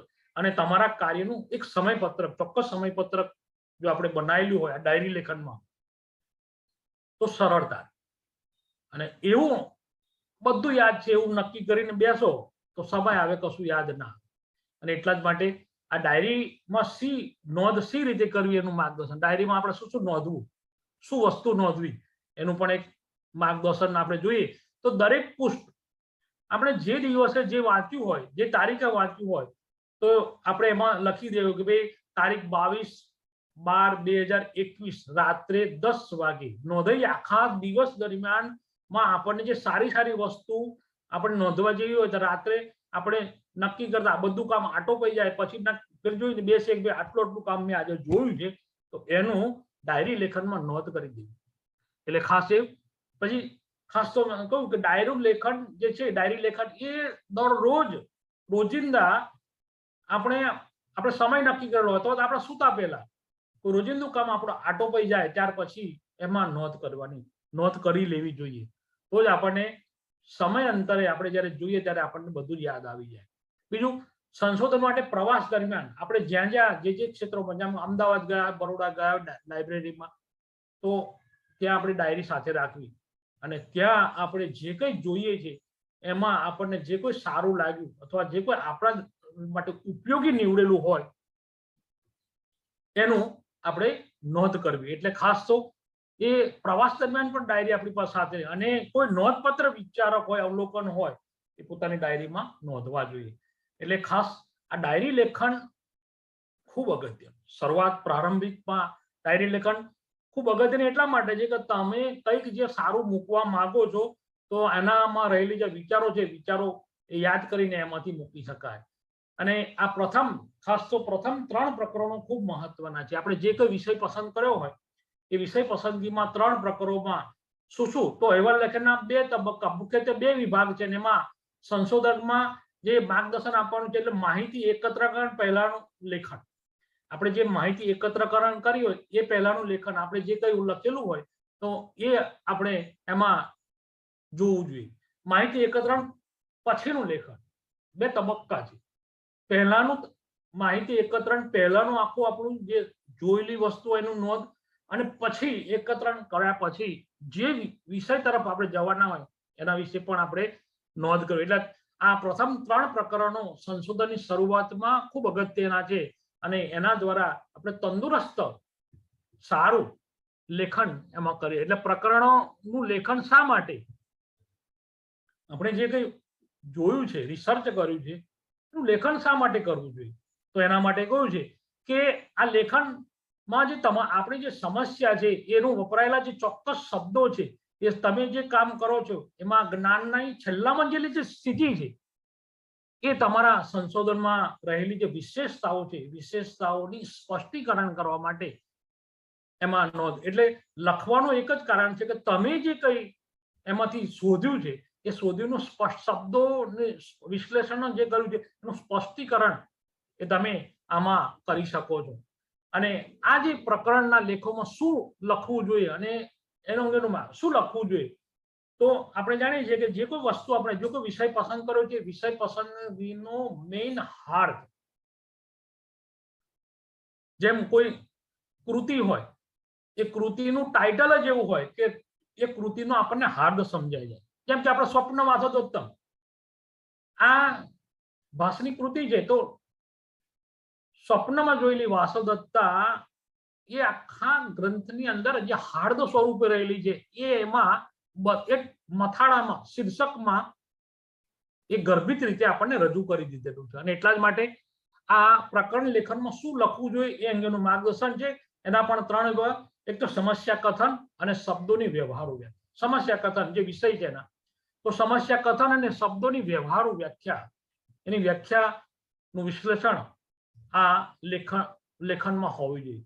સંબંધિત સાહિત્યની જે સમીક્ષા આમાં જોઈએ અને સંશોધનની યોજના અંગેની વાત પ્રારંભિક ભૂમિકામાં જોવા મળે છે. એટલે પ્રથમ પ્રકરણમાં વિષય પસંદગી પાછળની ભૂમિકા આપણે બધા લખી, જે સંશોધન કરી ચૂક્યા છે એ મિત્રો ખાસ આ લખે કે જે વિષય પસંદગી પાછળની ભૂમિકા, વિષય પસંદ કરવાનો શું હેતુ છે એ આપણે ચોક્કસ લખીએ છીએ. એટલે એની પાછળની ભૂમિકા. બીજું, આ જે અભ્યાસ છે એનો શું હેતુ છે, અભ્યાસ કરવા પાછળનો હેતુ શું છે, એની ઉત્કલ્પનાઓ, એના પ્રશ્નોના અભ્યાસનું મહત્વ શું છે, અભ્યાસની ક્ષેત્ર મર્યાદાઓ શું છે, શબ્દોની વ્યવહારુ વ્યાખ્યા શું છે, અને પછીના પ્રકરણોનું આયોજન મૂકવાનું એમાં હોય છે. એટલે તમે જો કે પ્રારંભ જે પહેલું ચેપ્ટર છે એમાં જે ભૂમિકા આપે છે, આ વિષય પસંદ કરવા પાછળની એની પોતાની એક ભૂમિકા હોય છે, એનો એક ચોક્કસ હેતુ છે. સમાજને, તંદુરસ્ત સમાજને શું નવું આપવા માંગે છે એને બતાવવું છે. અને અભ્યાસનું જે ક્ષેત્ર એટલે ચોક્કસ આપણે નક્કી કરી દીધું હોય કે આટલામાંથી બહાર નહીં જવું. આપણે જેમ ઘણી વખત જોઈએ ને કે વિષય બહાર જતા રહેવું, વિષય બહાર નહીં, એની ચોક્કસ પ્રકારનું ક્ષેત્ર છે, ક્ષેત્રમાં રહીને જ પોતાનું કામ પૂરું કરી દેવું. ક્ષેત્ર મર્યાદા, શબ્દોની અને વ્યવહારુ વ્યાખ્યા આ પ્રકરણમાં હોવી જોઈએ. આ પહેલું પ્રકરણ છે. બીજા પ્રકરણમાં સૈદ્ધાંતિક સાહિત્યની સમીક્ષા. આપણે જે કોઈ જે વિષય લીધો છે એ વિષયની સાહિત્યની સમીક્ષા, સૈદ્ધાંતિક સમીક્ષા એમાં કરવી જોઈએ. અને સંશોધનાત્મક સાહિત્ય છે એની પણ સમીક્ષા. એ પ્રસ્તુત અભ્યાસની વિશેષ રજૂઆત, એ પ્રસ્તુત અભ્યાસક્રમની જે વિશેષતા છે એ વિશેષતા રજૂ કરવાનું કામ એ ખરેખર આ બીજા પ્રકરણમાં આપણે જોવું જોઈએ. ત્રીજા પ્રકરણમાં વ્યાપ વિશ્વ, નમૂના પસંદગી અને સામગ્રી રચના, જૂથ રચના, માહિતી એકત્રિત કરવાની રીત, માહિતી વિશ્લેષણની રીત અને ઉપકરણ વિગતો મૂકવી. એટલે તમે જો ત્રીજું પ્રકરણ એવું છે કે એમાં વ્યાપ વિશ્વ અને નમૂના પસંદગી અને જે સામગ્રીની રચના સરસ રીતે ગોઠવાય, જૂથ રચના અને માહિતી એકત્રીકરણ એ સરસ રીતે ગોઠવીને ખૂબ નાના વાક્યોમાં, સરસ પેરેગ્રાફમાં એને આકારિત કરીને એક વાક્ય બીજા વાક્ય સાથે સંલગ્ન રીતે જોડાયેલું હોય એવા ભાવથી મૂકેલું. એટલે આ પ્રકરણમાં ખાસ આમાં જોવા મળે. એટલે તમે જુઓ કે જે ત્રીજું પ્રકરણ છે એ પણ આ રીતે એક પ્રકરણમાં તમને સૂઝ આવી જાય એટલે બીજા પ્રકરણમાં તમે ધીરે ધીરે એમાંથી ટેવાઓ લાગો, મારે આ રીતે જ મૂકવું છે જોયા પછી. તો આ પહેલા આ 3 પ્રકરણોમાં આ પ્રકરણનું લેખન સી રીતે, અમે તમને કહ્યું કે લેખન સી રીતે કરવું, આ જે વાત છે એ વાતમાં આપણે જોયું છે કે આ 3 પ્રકરણોની જે ભૂમિકા છે એ ભૂમિકામાં તબક્કા વાઇઝ આપણે જે રજૂઆતો મૂકીએ એ રજૂઆતોમાંથી નિષ્કર્ષ રીતે આપણા માર્ગદર્શનને બતાવીએ તો ખરેખર એમાંથી ખૂબ સરસ રીતે આમાંથી વસ્તુ પડી શકે. એટલે ખાસ તમે જો માહિતી વિશ્લેષણ, ખાસ તો માહિતી વિશ્લેષણ, અર્થઘટન, એના સારાંશો, એના તારણો, એમાં રહેલી જે ભલામણો છે એ ભલામણો પ્રથમ લેખન અહીં 2 પ્રકરણમાં તમે જુઓ કે જે કંઈ આપણે કહેવા માંગીએ, જે વિષયને લગતી જે વાત આપણે કહેવા માંગીએ છીએ એની એક વિશ્લેષણ, બીજું એનું અર્થઘટન અને એમાં રહેલા જે સારાંશો અને તારણ અને એની ભલામણ આપણે આ પ્રકરણોમાં સરસ રીતે મૂકી શકે. એટલે આમ તો વિશ્લેષણ અને અર્થઘટન બંને અલગ અલગ રીતે પણ મૂકી શકાય, એકમાં પણ મૂકી શકાય અને બંનેનું સરસ રીતે વિશ્લેષણ અને અર્થઘટન કરીને જે મૂકવામાં આવે જુદા જુદા સ્વરૂપે 2 ચેપ્ટરમાં પણ અને 1 ચેપ્ટરમાં પણ એને લખી શકાય. બીજું એના સારાંશો અને તારણો અને એની ભલામણો. સારાંશો જોયા પછી એના તારણો પર આવે સંશોધક અને પછી એની ભલામણો પર જ્યારે સંશોધક ગાઈડના માધ્યમ દ્વારા એના માર્ગદર્શન દ્વારા આવે ત્યારે પોતે ખૂબ સરસ રીતે પોતાનું કામ કરી શકે છે. એટલે આ પ્રકરણ લેખન અંગેનું પ્રકરણ લેખન અંગેનું માર્ગદર્શન છે એ ખૂબ સરસ રીતે. એટલે આ તમે જો પ્રકરણ લેખન માટે જે એના વાચકને પરિણામ પ્રકરણ લેખન શા માટે કરવું છું તો કે આ આપણા પૂરતું નથી. જે સંશોધન કર્યું છે વિશાળ એવો વાચક સમુદાય છે, એવો ચોક્કસ સમુદાય છે જેને એ વાંચે છે. એટલે આ પ્રકરણ લેખન એટલા માટે કે જેમાં વાચકને પરિણામની જાણ થાય, શું કહેવા માંગે છે તો પરિણામની જાણ થાય અને પરિણામ કેવી રીતે મળ્યું તેનો માર્ગ પણ, પરિણામ જે રીતે પ્રાપ્ત થયું હોય એનો માર્ગ પણ એ જાણી શકે અને પરિણામોને જુદા જુદા પ્રકારની રજૂઆતો દ્વારા સમર્થન મળે અને એ પરિણામોને ચિત્રાત્મક રીતે એ રજૂ કરે અને પારસ્પર રીતે એને સમર્થન મળે ત્યારે પોતાનું માર્ગદર્શન ખૂબ સરસ રીતે, એટલે આ માર્ગદર્શકે સરસ રીતે આપેલું. એટલે તમે જો શરૂઆતમાં શું શું હોઈ શકે એની વાત, એટલે આ પ્રકરણમાં શું મૂકી શકાય એની વાત પણ આમાં કરી છે. એટલે તમે જોયું કે વિશ્લેષણ અને અર્થઘટનને 2 સરસ રીતે આપણે અંકુરિત કરીને મૂકીએ તો આપણું આ જે ચેપ્ટર છે એ ખરેખર ખૂબ સરસ રીતે એ શોભી ઉઠે અને એમાં કોઈને આંગળી ચીંધવાનો પ્રશ્ન, એટલે ગુણાત્મક રીતે વિશ્લેષણ કરી શકાય એને વિશેષ વસ્તુનું વિશ્લેષણ પણ સરસ રીતે મૂક્યું હોય એના સંદર્ભોના આધારે તો આ વસ્તુ આપણને સરસ રીતે મૂકે. એટલે પ્રકરણ લેખન માટે જે રેખાઓ છે, રૂપરેખાઓ છે એ સી રીતે કરી શકાય એના પ્રકરણ રૂપરેખામાં સંશોધન અહેવાલમાં ખાસ તો સ્પષ્ટતા ખૂબ છે. સ્પષ્ટ, સંક્ષિપ્ત અને અસરકારક. વાચકને ખૂબ સરસ રીતે સમજાય એટલે સ્પષ્ટ છે, સંક્ષિપ્ત છે અને અસરકારક રીતે એને મૂકવું જોઈએ.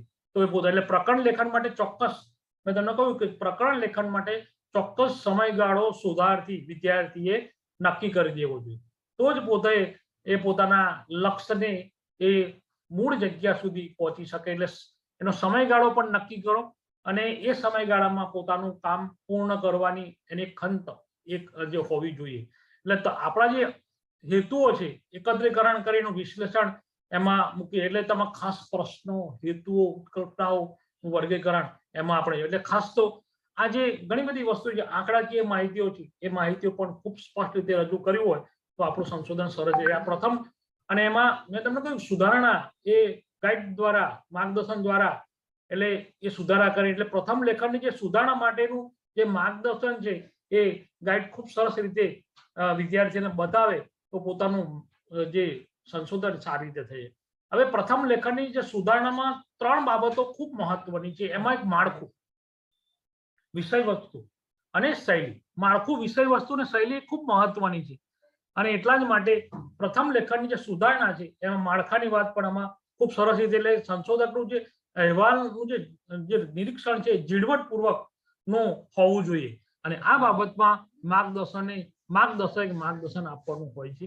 એટલે પૂરા અહેવાલ પરથી આખું માર્ગદર્શન, ઘણી વખત એવું થાય કે માર્ગદર્શન જો સરસ રીતે પોતે મૂકી શકે તો પૂરા અહેવાલ પરથી એને પસાર થવાનું હોય છે અને જરૂર પડે એને વિદ્યાર્થી સાથે બેસીને એને વંચાણ કરવાનું, સાથીદારો પાસેથી એને મૂકવામાં આવે, એનો પણ અભિપ્રાય લેવામાં આવે અને જરૂરી પુરાવાઓ યોગ્ય રીતે રજૂ થાય એને પણ તપાસ કરવામાં આવે. વાક્યોને વધુ અસરકારક રીતે ગોઠવો, વાક્યો ખૂબ સરસ રીતે અસરકારક રીતે ગોઠવો અને તેમાં તાર્કિકતા જળવાય એ પણ આ લેખન પદ્ધતિનું એક મહત્વનું છે. તમારા લેખનની જે સ્પષ્ટતા છે, લેખન સ્પષ્ટતા ચોક્કસ પ્રકારની હોવી જોઈએ અને શીર્ષકો અને પેટા શીર્ષકો પણ એને અનુરૂપ હોવા જોઈએ. શીર્ષક હોય એને અનુરૂપ જ એમાં લખાણ હોય, એટલે શીર્ષકો, પેટા શીર્ષકો પણ બરાબર તપાસીને એને મૂકવા જોઈએ. એટલે ખાસ તો આ બધી જે ભલામણ સુધારેલા અહેવાલ લેખનનું માર્ગદર્શન દ્વારા મૂલ્યાંકન અને સુધારણા માટેની ભલામણ મેં તમને ખાસ મિત્રો કહ્યું કે એમાં જે કોઈ આપણે જે મૂકવામાં આવે છે એ માર્ગદર્શનની જ્યારે આપણને આખરી મંજૂરી કે ભાઈ હવે બરાબર છે ત્યારે પોતાનું કામ ખૂબ સરસ રીતે કરી શકાય છે. તો અહીંયા બે વસ્તુ ખાસ જોવાની છે. જ્યારે આ સંશોધન રિસર્ચ જ્યારે લખાતું હોય ત્યારે કઈ કઈ બાબતોનું ધ્યાન શોધાર્થીએ પણ રાખવાનું છે અને માર્ગદર્શકે પણ છે. ગાઈડે પણ એમાં શું શું ધ્યાન રાખવા, કારણ કે ગાઈડે નજર સમક્ષથી એ હટી ના જાય, જતું ના રહે, એટલા માટે બે કે શોધાર્થી વિદ્યાર્થીએ પણ ધ્યાન રાખવાનું છે. સાથે સાથે ગાઈડ પોતાની નજર એની પર એકવાર બે વાર જોઈને છેલ્લે સ્પષ્ટતા કરી કે હવે બરાબર. તો એક તો પહેલું મુખ પૃષ્ઠ, ઘણી વખત ઘણા બધા સંશોધનો આવે છે તો એમાં શબ્દોમાં જ ભૂલ શરૂઆતમાં જ, એટલે ખરેખર ગાઈડ બરાબર જોયું ના હોય ત્યારે આ બધી વસ્તુમાં ક્ષતિ રહેવાની સંભાવના રહે. એક તો શીર્ષક, ખાસ તો શીર્ષક એ સ્પષ્ટ, એટલે શીર્ષક બરાબર છે, સંશોધકનું નામ, લાયકાત, માસ, વર્ષ, અહેવાલની વિગત એ પહેલા જ પાના પર ખરેખર જોવાની જરૂર છે. અને દરેક યુનિવર્સિટીના જે નીતિ નિયમો છે એ અંદર એ મુજબ લખાયેલું છે કે નહીં, અને યુનિવર્સિટીનું પૂરેપૂરું નામ એમાં મૂકેલું હોવું જોઈએ, વર્ષ મૂકેલું હોવું જોઈએ, ગાઈડનું નામ પણ એમાં મૂકેલું હોવું જરૂરી છે. આ પહેલું છે, પહેલા પાનની મહત્વ, કારણ કે ફર્સ્ટ ઇમ્પ્રેશન છે લાસ્ટ ઇમ્પ્રેશન. શરૂઆતમાં જ જો ભૂલ થઈ જાય તો જે તપાસનાર છે એને તરત જ એને ડાઉટ, શંકા થાય કે એમાં જોવું જરૂરી છે. એટલે પહેલું જે મુખ પૃષ્ઠ છે એ ખૂબ મહત્વનું છે, અને એટલા જ માટે આ મુખ પૃષ્ઠની પણ ખૂબ મહત્તા છે. એના આધારે અંદર શું છે એની પણ જેને જોનાર છે એ એની કલ્પના કરી શકે. બીજું કે તમને આ સંશોધન કરતી વખતે તમને કઈ કઈ એજન્સીઓ, કયા વસ્તુ, કયા માણસ, કયા વિદ્વાનો તમને મદદરૂપ થયા છે, કયા તમને મદદ કરી છે, કયા ગ્રંથો, કઈ લાઇબ્રેરી અથવા કયા વિદ્વાનોનો તમને સહકાર મળ્યો છે, કોને તમને ખૂબ આમાં સહયોગ આપ્યો છે. તો જુદા જુદા પ્રકારે સહાય કરનાર દરેકને યોગ્ય રીતે એમાં સમાવેશ કરવો જોઈએ કે ભાઈ અમને આ અમદાવાદની ભાષા ભવનની લાઇબ્રેરીમાંથી, અમને યુનિવર્સિટીની લાઇબ્રેરીમાંથી અમને ખરેખર એના લાઇબ્રેરી અથવા લાઇબ્રેરીમાંથી અમને આટલી આટલી વસ્તુ સહાય તરીકે પ્રાપ્ત થઈ. જેને જેને મદદ કરી હોય એ બધાનો પૂર્વગ્રહ રાખ્યા સિવાય એમાં આપણે નોંધ કરવી, એટલે ઋણ સ્વીકાર કે આ બધા મિત્રો એમને ખરેખર મદદ કરી છે. બીજું કે વિષય વસ્તુ, આ વિષય વસ્તુમાં ચોક્કસ પ્રકારની પદ્ધતિઓ છે, અને એમાં તમે જુઓ કે સંશોધનમાં શાબ્દિક કે વર્ણનાત્મક જે વિષય વસ્તુનું વર્ગીકરણ એ બરાબર થયું છે એ પણ જોવું, જેથી જે વર્ગીકરણમાં સારાંશ અને તારણો કાઢીને બતાવ્યા છે. આંતરિક બૌદ્ધિક પ્રક્રિયા એમાં થઈ છે, એનું વિશ્લેષણ થયું છે, એની તપાસ કૃતિઓ વધુ પામી શકાય એટલામાં છુપાયેલા જે રહસ્યો છે એ રહસ્યોને યોગ્ય રીતે એમાં મૂક્યા છે, સમજી શક્યા છે, અને સાહિત્યને તેના શબ્દ સમૂહ દ્વારા જે પારખીને એમાં રહેલી જે વિશેષતાઓ છે એમાં 6 પ્રશ્નોનો ખરેખર એમાં સમાવેશ થાય છે. એમાં કઈ માહિતી વિગતનું પૃથ્થકરણ કરવામાં આવે છે એ સ્પષ્ટતા, તે માહિતી કેવી રીતે વ્યાખ્યાયિત થઈ છે એની પણ સ્પષ્ટતા, કયા વ્યાપક આધારિત એ વ્યાખ્યાયિત થઈ છે એની પણ સ્પષ્ટતા, જે માહિતીનું વિશ્લેષણ કરાયું છે તે વિગતોમાં સંદર્ભ ક્યાંથી લીધા છે એની પણ સ્પષ્ટતા, અને પૃથ્થકરણની જે સીમા છે એ લક્ષિત વિસ્તાર શું છે એની પણ વાત આમાં કરવામાં આવે. તારણો અને અનુમાન લક્ષણ, એમાં જે તારણો પર માણસ આવ્યો હોય એ તારણો લક્ષ્યાંક શું છે, આ બધા જ વિભાગોને ક્રમશઃ એ સમાવેશ કરવા જોઈએ. જરૂરી ઉદાહરણો આકૃતિનો પણ એમાં સમાવેશ કરેલો હોય ત્યારે તંદુરસ્ત એ પોતાનું રિસર્ચ જોવા મળે.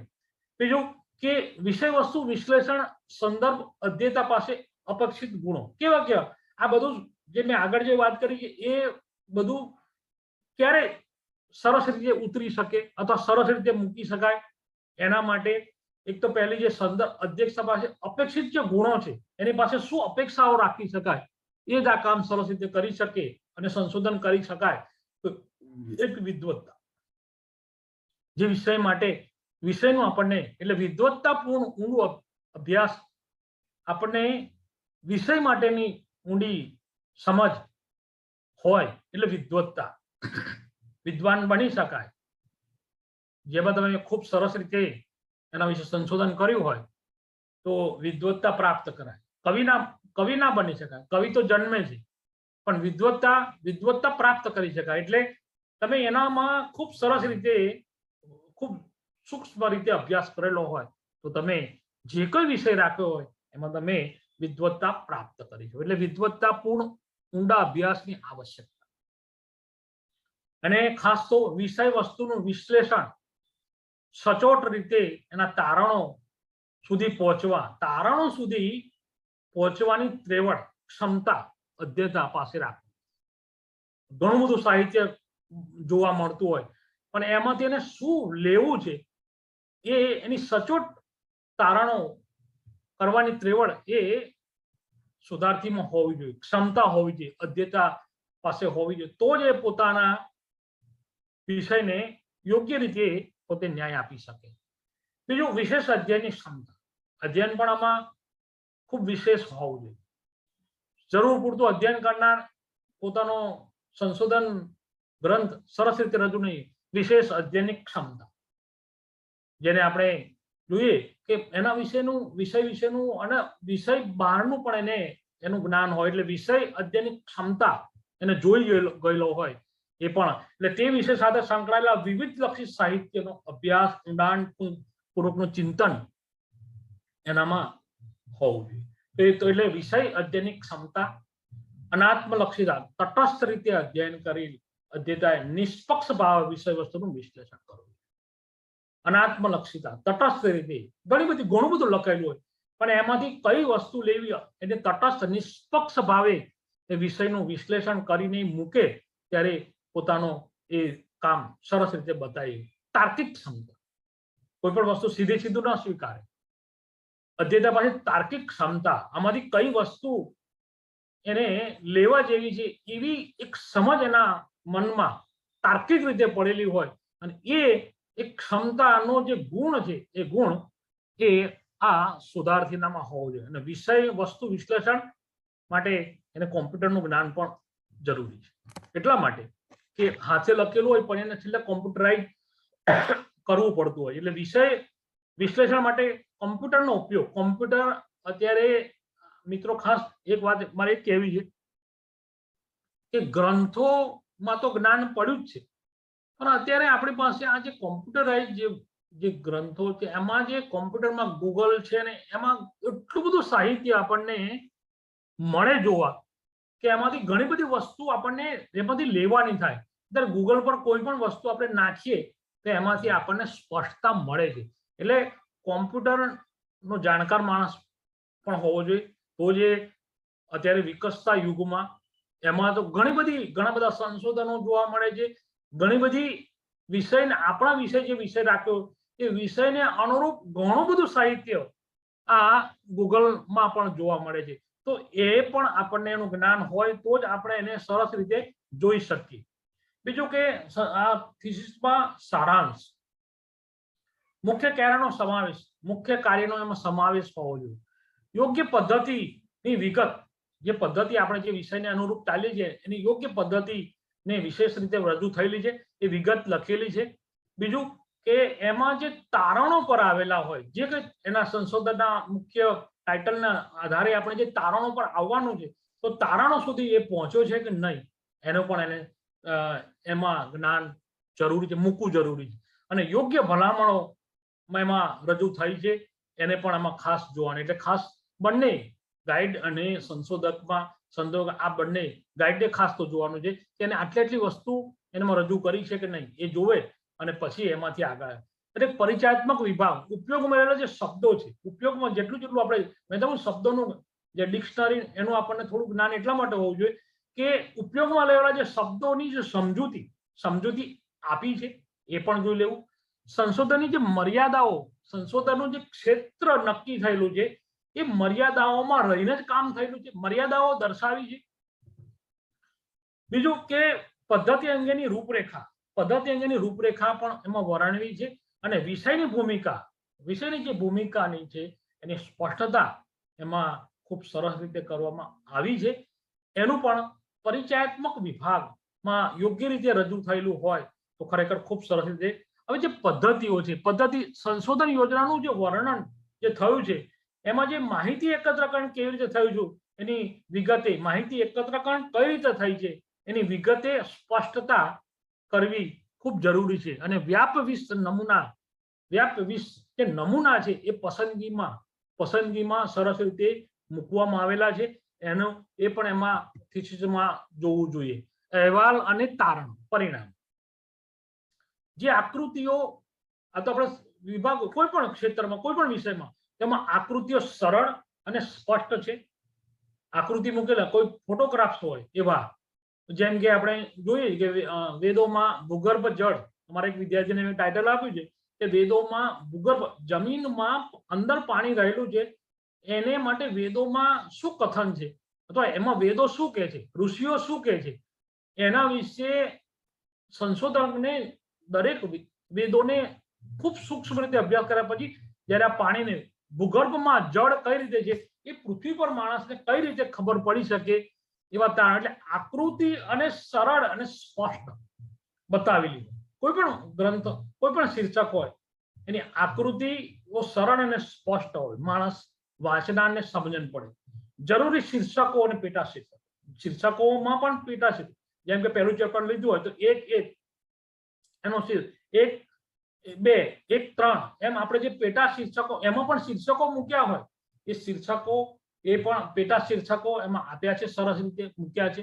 એનું પણ આપણે જોવું જોઈએ. અને અહેવાલ વિષય વસ્તુને, જે અહેવાલ જે લખાયો છે એમાં વિષય વસ્તુને અનુરૂપ છે.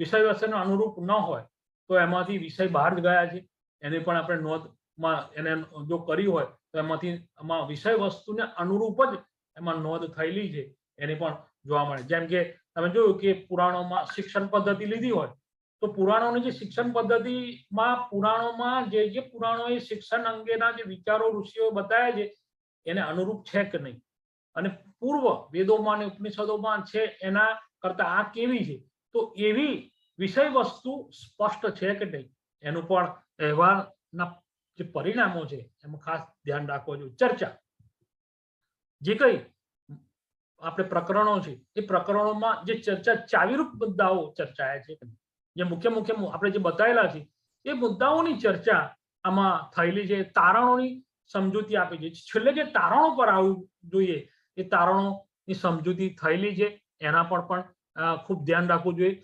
કેટલા ઉભા થયેલા પ્રશ્નો, આમાં કેટલા પ્રશ્નો ઉભા થયા છે એ પ્રશ્નોની પણ ચર્ચા, એની મર્યાદાઓ, એ મર્યાદાઓ પણ એમાં સંશોધકે બતાવવાની. અને તમે એ સમતુલ પછી મર્યાદાઓને બાદ કરતા તો મર્યાદાઓને બતાવતા એમાં સંતુલન સ્થાપી શક્યા છો, એને સંતુલન છેલ્લે આવ્યું છે એ જોવાની જવાબદારી પણ બંનેની છે. પરિણામો અને ભલામણો, જે મુખ્ય વિચારોને પરિણામ સ્વરૂપે, મુખ્ય જે વિચાર છે એને પરિણામ સ્વરૂપે પ્રગટ કરી શક્યા છો. પરિણામ છેલ્લે જે આવે છે એને આપણે પ્રગટ કરવામાં સફળ થયા છે.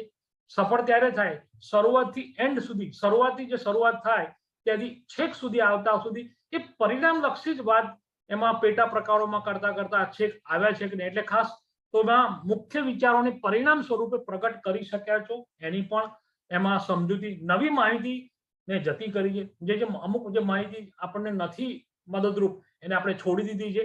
અને ભલામણો સ્પષ્ટ અને સંક્ષિપ્ત, જે ભલામણો છે એ સ્પષ્ટ અને સંક્ષિપ્ત રીતે રજૂ થયેલા છે, એને જોવાની જવાબદારી પણ એ ખરેખર આ સંશોધકની છે. બીજું સંદર્ભો. ઘણી વખત એવું બને છે કે થીસીસની પાછળ જે સંદર્ભો છે આખી લાંબી યાદો, આખી પુસ્તકોની યાદી હોય, પણ એમાં આગળ જે અંદર જે લખ્યું છે એની સાથે ઘણી વખત મેળ ન બેસતો હોય. એટલે ઘણી વખત શું છે, આપણે સંદર્ભ પર તો ડાયરેક્ટ લઈ લેતા હોઈએ, એવું નહીં. એમાં તમે જે ગ્રંથોનો અભ્યાસ કર્યો છે, સંદર્ભ ગ્રંથો, એટલે બધા જ આમ તો કહે કે બધા સંદર્ભો મૂળાક્ષર ક્રમે ગોઠવાયેલા છે. સંદર્ભ ગ્રંથો તો ઘણા બધા, પણ એની એક પદ્ધતિ છે, સંદર્ભ ગ્રંથોની ગોઠવણીની પણ એક ખૂબ સરસ પદ્ધતિ.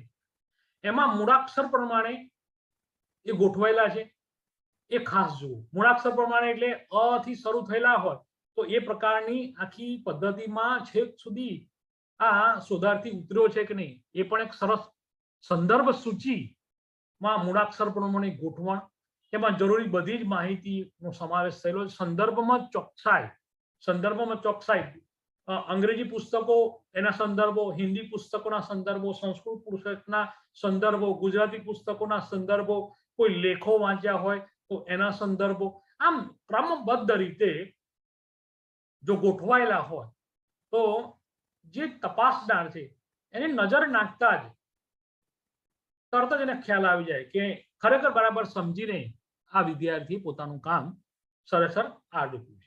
અને એટલા માટે આ સંદર્ભો ખૂબ જરૂરી છે. છેલ્લે છે આગળ અને છેલ્લે પાછળના જ્યારે જુનાર માણસ હોય એ આ પણ જોતા હોય છે. પરિશિષ્ટો, આધાર પુરાવો માટે જરૂરી વિગતોનો સમાવેશ. આ પરિશિષ્ટોમાં યોગ્ય જગ્યાએ પરિશિષ્ટમાં એનો ઉલ્લેખ થયો છે કે નહીં એ પણ ખૂબ જરૂરી છે. વાચકને આ વિભાગો વાંચવા ખૂબ ગમે છે એટલે પરિશિષ્ટોનો અભ્યાસ એ પણ શોધાર્થીએ સરસ રીતે મૂક્યો છે કે નહીં એને પણ જોઈએ. બીજું, લેખન શૈલી. ઘણા બધા લખતા હોય છે સીધે સીધું. લેખન શૈલી કેવી હોય? કોઈ પણ માણસ વાંચે તો એને સ્પષ્ટતા થઈ જાય. એટલે સ્પષ્ટ, સંક્ષિપ્ત, સરળ ભાષાનો જેમાં ઉપયોગ થયેલો હોય એ ખૂબ જરૂરી છે. સ્પષ્ટ એટલે જેમાં વક્રોક્તિ ના હોય. એના માટે નજીકના સહાયકોની જરૂર ના પડે. પણ કેવું સ્પષ્ટ, સંક્ષિપ્ત, જે વસ્તુ કહેવાની છે તરત સંક્ષિપ્ત ભાષામાં તેનો ઉપયોગ કરેલો હોવો જોઈએ. વાક્યો પણ નાના હોય અને ગરબડ વિનાના હોય. ઘણી વખત એવું હોય આકાંક્ષા, આપણે જેમ કાવ્ય પ્રકાર છે આકાંક્ષા, યોગ્યતા અને સન્નિધિ. જાણવાની ઈચ્છા હોય પણ પછીનું એક વાક્ય મૂકેલું હોય, બીજું વાક્ય યોગ્ય રીતે રજૂ ન થયેલું હોય અને ત્રીજું વાક્ય એમાં સન્નિધિ ન આવતી હોય. એટલે લખાણ એવું હોય છે આકાંક્ષા, યોગ્યતા અને સન્નિધિ મુજબ એકબીજાને પરિરૂપ, એકબીજાને સહાયરૂપ, એકને બીજા સાથે સ્પર્શ થાય એવી આ પદ્ધતિ. એટલે તમે જો વાક્યો નાના, સ્પષ્ટ, ગરબડ વિનાના એ હોવા જોઈએ. રજૂઆત કરવાની બાબત સારી રીતે રજૂઆત, એટલે રજૂઆતની જે પદ્ધતિ એ પણ સારી રીતે રજૂ થયેલી હોય ત્યારે તમારું કામ ખૂબ સરસ રીતે એ દેખાય આવે છે. અહેવાલ લેખનનું જે બાહ્ય સ્વરૂપ છે ને એમાં બધા જ વિભાગો યોગ્ય રીતે, બાહ્ય લેખનમાં યોગ્ય રીતે એના શીર્ષકો અપાયા છે.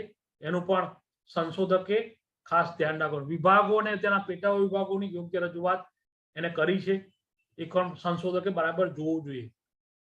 આ વ્યાખ્યાનનો મૂળ આશય એ છે કે શરૂઆતથી તમને આ પ્રકારનું થોડું નોલેજ જાણતા તો હોય જ પણ વધારે સ્પષ્ટતા માટે વ્યાખ્યાનો રિસર્ચમાં ખૂબ જરૂરી છે. બીજું, રજૂઆત. પાનાની બંને બાજુએ યોગ્ય રીતે રજૂઆત આપણે જ્યારે કરતા હોઈએ થીસીસમાં, પાનાની બધી જ બાજુએ યોગ્ય રીતે જગ્યા, યોગ્ય રીતે ચારેય બાજુ યોગ્ય રીતે જગ્યા છોડવાની હોય છે. બીજું, એના જે પેરેગ્રાફ એ નાના અને સંક્ષિપ્ત રીતે રજૂ થયેલા હોય. એટલે આપણે જો થીસીસનું જ્યારે લખાણ થાય ને ત્યારે એને ચારેય બાજુ એ જગ્યા છોડેલી હોવી જોઈએ. ઘણી બધી એવું હોય છે કે જગ્યા છોડેલી છેક અડાડી દે, છેક પાનને અડીને અટકીને એમાં કાનો રહી જતો હોય. એટલું એવું નહીં, ચારેય બાજુ જગ્યા હોવી જોઈએ. એટલે ખાસ તો એના પાનાની ચારેય બાજુ જગ્યા છોડવામાં આવે. પેરેગ્રાફ નાના, સંક્ષિપ્ત રીતે રજૂ થયેલા હોય. શીર્ષકો સ્પષ્ટ, ધ્યાન ખેંચે તેવા હોય. આકૃતિઓ અને શીર્ષકો, આકૃતિઓ આપેલી હોય એના શીર્ષકો પણ ખૂબ સારા હોય. એની જે સારણી છે એના શીર્ષકો પણ ખૂબ સરસ રીતે આપેલી હોય. સંદર્ભ સૂચિ પણ સારી રીતે રજૂ કરી હોય. પરિશિષ્ટો, અનુક્રમ વર્ણિકા, સારણી સૂચિ, પછી આલેખન સૂચિ, ઋણ સ્વીકાર અને મુખ પૃષ્ઠ બધું જ યોગ્ય રીતે આ રીતે મૂકો તો એને તમારે પહેલી જ વાર જોતા જ તપાસનારને ખ્યાલ આવે કે ખરેખર ખૂબ સરસ રીતે આ સંશોધન એને બહાર આવ્યું છે. આ ચેકલિસ્ટનો ઉપયોગ એ સુધારણા માર્ગદર્શન માટે ખૂબ અગત્યનો છે. એટલા માટે કે એ જો જોઈ લે તો વિદ્યાર્થી કોઈ ભૂલ કરતો હોય તો પણ એ ભૂલને એ સુધારી શકે. એટલે ખૂબ ઝીણવટપૂર્વકનું વાંચન એ શોધાર્થી અને માર્ગદર્શક બંને સાથે રહીને કરે તો તો એમાં કોઈ પણ પ્રકારની ભૂલ થવાની શક્યતાઓ દેખાતી નથી. એટલે અહેવાલમાં થયેલી અને જે ભૂલો છે, આમાં જે ભૂલો ટાઈપિંગ આપ્યા પછી એકવાર જોયા પછી પણ એમાં ટાઈપિંગમાં પણ ઘણી બધી ટાઈપ કરનાર માણસ, ઘણી વખત ટાઈપ કરનાર માણસને તમારા આ સંશોધનમાં ભૂલો થશે એની સાથે કોઈ મતલબ નથી, પણ એને એક વાર, બે વાર, ત્રણ વાર ચેક કર્યા પછી એમાં જે કઈ સુધારણા છે, સુધારણા કરી અને સારું સરસ રીતે લખાણ એ ખૂબ. એટલે સંશોધનમાં હવે અંતિમ લેખન, છેલ્લું ઉપસંહાર. એટલે આ અંતિમ લેખન પણ જે ઉપસંહાર છે, સારાંશ છે, એ ખૂબ મહત્વનો છે. એટલે અંતિમ લેખનમાં એ તેના વાચક સુધી પહોંચે તેમાં લખાયેલી જે વિગતો છે એ કેવી છે, આધારભૂત ગણવામાં આવે છે. અને એનો સંદર્ભ લેખન, અને આ સંદર્ભ લેખન તો છે, પણ આ એક યુનિવર્સિટીમાં આપવામાં જાય છે ત્યારે આ યુનિવર્સિટીની એક સંપત્તિ છે. યુનિવર્સિટીમાં કામ આપણે કરીએ છીએ તો યુનિવર્સિટીના એક સંપત્તિ છે, અને એ સંપત્તિને સાચવવાનું કામ એ પણ યુનિવર્સિટી કરતી હોય છે. અને એટલા માટે આમાં શું શું કાળજી રાખવાની હોય છે એ આપણે જોયું કે ખૂબ સ્પષ્ટ સરસ રીતે એની રજૂઆત કોમ્પ્યુટરાઇઝેશન કરેલું હોય, ટાઈપિંગની ભૂલો ના હોય, એ ખાસ જેમાં જોઈ લો. અને એમાં અંતિમ લેખનમાં સૂચનોમાં સંપૂર્ણ રીતે એમાં આપણે જોઈએ છીએ ઉદાહરણો વાકેફ કરેલા હોય. અહેવાલ લેખનમાં ક્યાંય એમાં આપણે જોઈ લીધેલું કે ભૂલ ના હોય. અને જે છેલ્લે આપણે ઉપસંહાર કરીએ છીએ એમાં પોતાના જે તારણો છે એ કેટલા સંપૂર્ણ સંશય રહિત છે. તારણો આપણે જે છેલ્લે આવીએ જ્યારે છેલ્લા ચેપ્ટર પર ઉપસંહાર પર, ત્યારે આપણે જે તારણો વિષયને અનુરૂપ મૂક્યા હોય એ સંપૂર્ણ સંશય રહિત હોય. કારણ કે જો સંશય રહિત હોય, સ્પષ્ટ હોય, તો એ સંશોધન ખૂબ સ્પષ્ટ રીતે સમાજને ગમતું હોય છે. એટલે પોતાનું સંશોધન કેટલું સ્થિર છે અને કેટલું સ્વસ્થ છે. સ્થિર અને સ્વસ્થ. સ્થિર એટલે એને ચેલેન્જ ન કરી શકે, એને તમે બધા પાસાઓ જોઈ લીધા હોય, એટલે કેટલું સ્થિર અને સ્વસ્થ છે એ આપણે ઉપસંહારમાં બતાવવાનું છે. ઉપસંહારમાં સંશોધનના જે પાત્રોના દાવા દલીલો જે છે એને પણ સંક્ષિપ્તમાં રજૂ કરવાના છે કે ભાઈ આમાં શરૂઆતથી આ સુધીમાં આ જે વાતો છે, દલીલો છે, એ દલીલોને સંક્ષિપ્તમાં મૂકી ભાઈ આ રીતે અમે આનો અભ્યાસ કરીને આને મૂક્યા છે. અને સંશોધનની મૂલ્યવત્તા પ્રગટ કરવાનું કામ એ પણ શોધાર્થી અને સંશોધકની જવાબદારી છે. પ્રસ્તુત સંશોધન કાર્યની ગતિવિધિમાં નડેલી છે, એને કાર્ય કરતી વખતે ગતિવિધિમાં નડેલી જે મર્યાદાઓ છે એ મર્યાદાઓની પણ સ્પષ્ટતા કરવાની છે. અને કેટલીક રહી ગયેલી મર્યાદાઓ પણ સંશોધક પોતે અહીંયા રજૂ કરી શકે છે કે આ વસ્તુ ખરેખર એ રહી ગયેલી મર્યાદાના કારણે એના ચોક્કસ સમયગાળા દરમિયાન એમાં રજૂઆત કરો. એટલે એમાં પણ રહી ગયેલી વસ્તુને પણ આમાં અહીંયા શું કર્યું છે, નોંધ મૂકવી જોઈએ. અને આ જે સંશોધન જે તમે ભાવિ સંશોધન, આમાં પણ ખૂબ આગળ, કારણ કે સંશોધન કર્યા પછી અટકી જતું નથી, હવે પછી પણ આમાં ખૂબ આગળ સારું સંશોધન કરી શકાય, એટલે ભાવિના સંશોધનને દિશાસૂચક આપી શકાય એવા વિષયલક્ષી બાબતોની પણ અહીંયા રજૂઆત એ કરી શકાય. અને એટલા જ માટે તમે જો કે એ તમારો રિસર્ચનો ગ્રંથ વાંચ્યા પછી પણ એમાં તમને એમ થાય, એમાં કોઈ શોધાર્થી જોવે ત્યારે એને દિશા જડે કે ભાઈ આમાં પણ આગળ કામ કરી શકાય છે. એટલે રજૂઆત સાહિત્યનો સંશોધક સર્જક નથી, ખાસ એ મિત્રો યાદ રાખો, એ ખાસ જાણો. સંશોધક કવિ હોતો નથી કે પોતાના મનમાં ઉત્પન્ન થયેલા જે કોઈ વિચારો છે એને રજૂઆત કરીને નવું જ મૂકી દેવું છે, એ નથી. સંશોધક માટે સંશોધક એ સર્જક નથી. સર્જક નથી એટલે પોતે પોતાના વિચારો અંદર મૂકી શકે, પોતાના વિચારો ન મૂકી. સર્જક એટલે નવું કંઈક બીજું જ સાહિત્યમાં છે એના કરતા જુદું એ પોતે મૂકી શકે. કે કવિ એ કવિ તો પોતાની કલ્પના શક્તિ પણ આમાં તમારે જે લક્ષ્ય તરફ જવું છે, અને એમાં તમે જોયું છે કે આ સંશોધનમાં ઘણી વખત ઘણા બધા મિત્રો લખતા હોય છે કે હું આવું માનું છું, મેં આ તાર્કિક પર આવ્યો છું, અથવા હું આ વિષયમાં આ મત પર આવીને ઉભો છું. એવું જે હું શબ્દ છે એ હું શબ્દનો પ્રયોગ પણ ખરેખર આપણે ન કરીએ તો આપણું સંશોધન, કારણ કે હું માં રિસર્ચનો મતલબ જે છે એને જ આપણે રજૂઆત કરવાની છે. પછી હું એ કહેનાર કોણ? એટલા માટે જે અહીંયા હું પદ એના કાર્યની મોટી મર્યાદા બની જાય, તેને પણ હુંને પણ ટાળવું જોઈએ. આમ વિવિધ સંશોધનમાં વિવિધ જે તબક્કાઓ છે એનું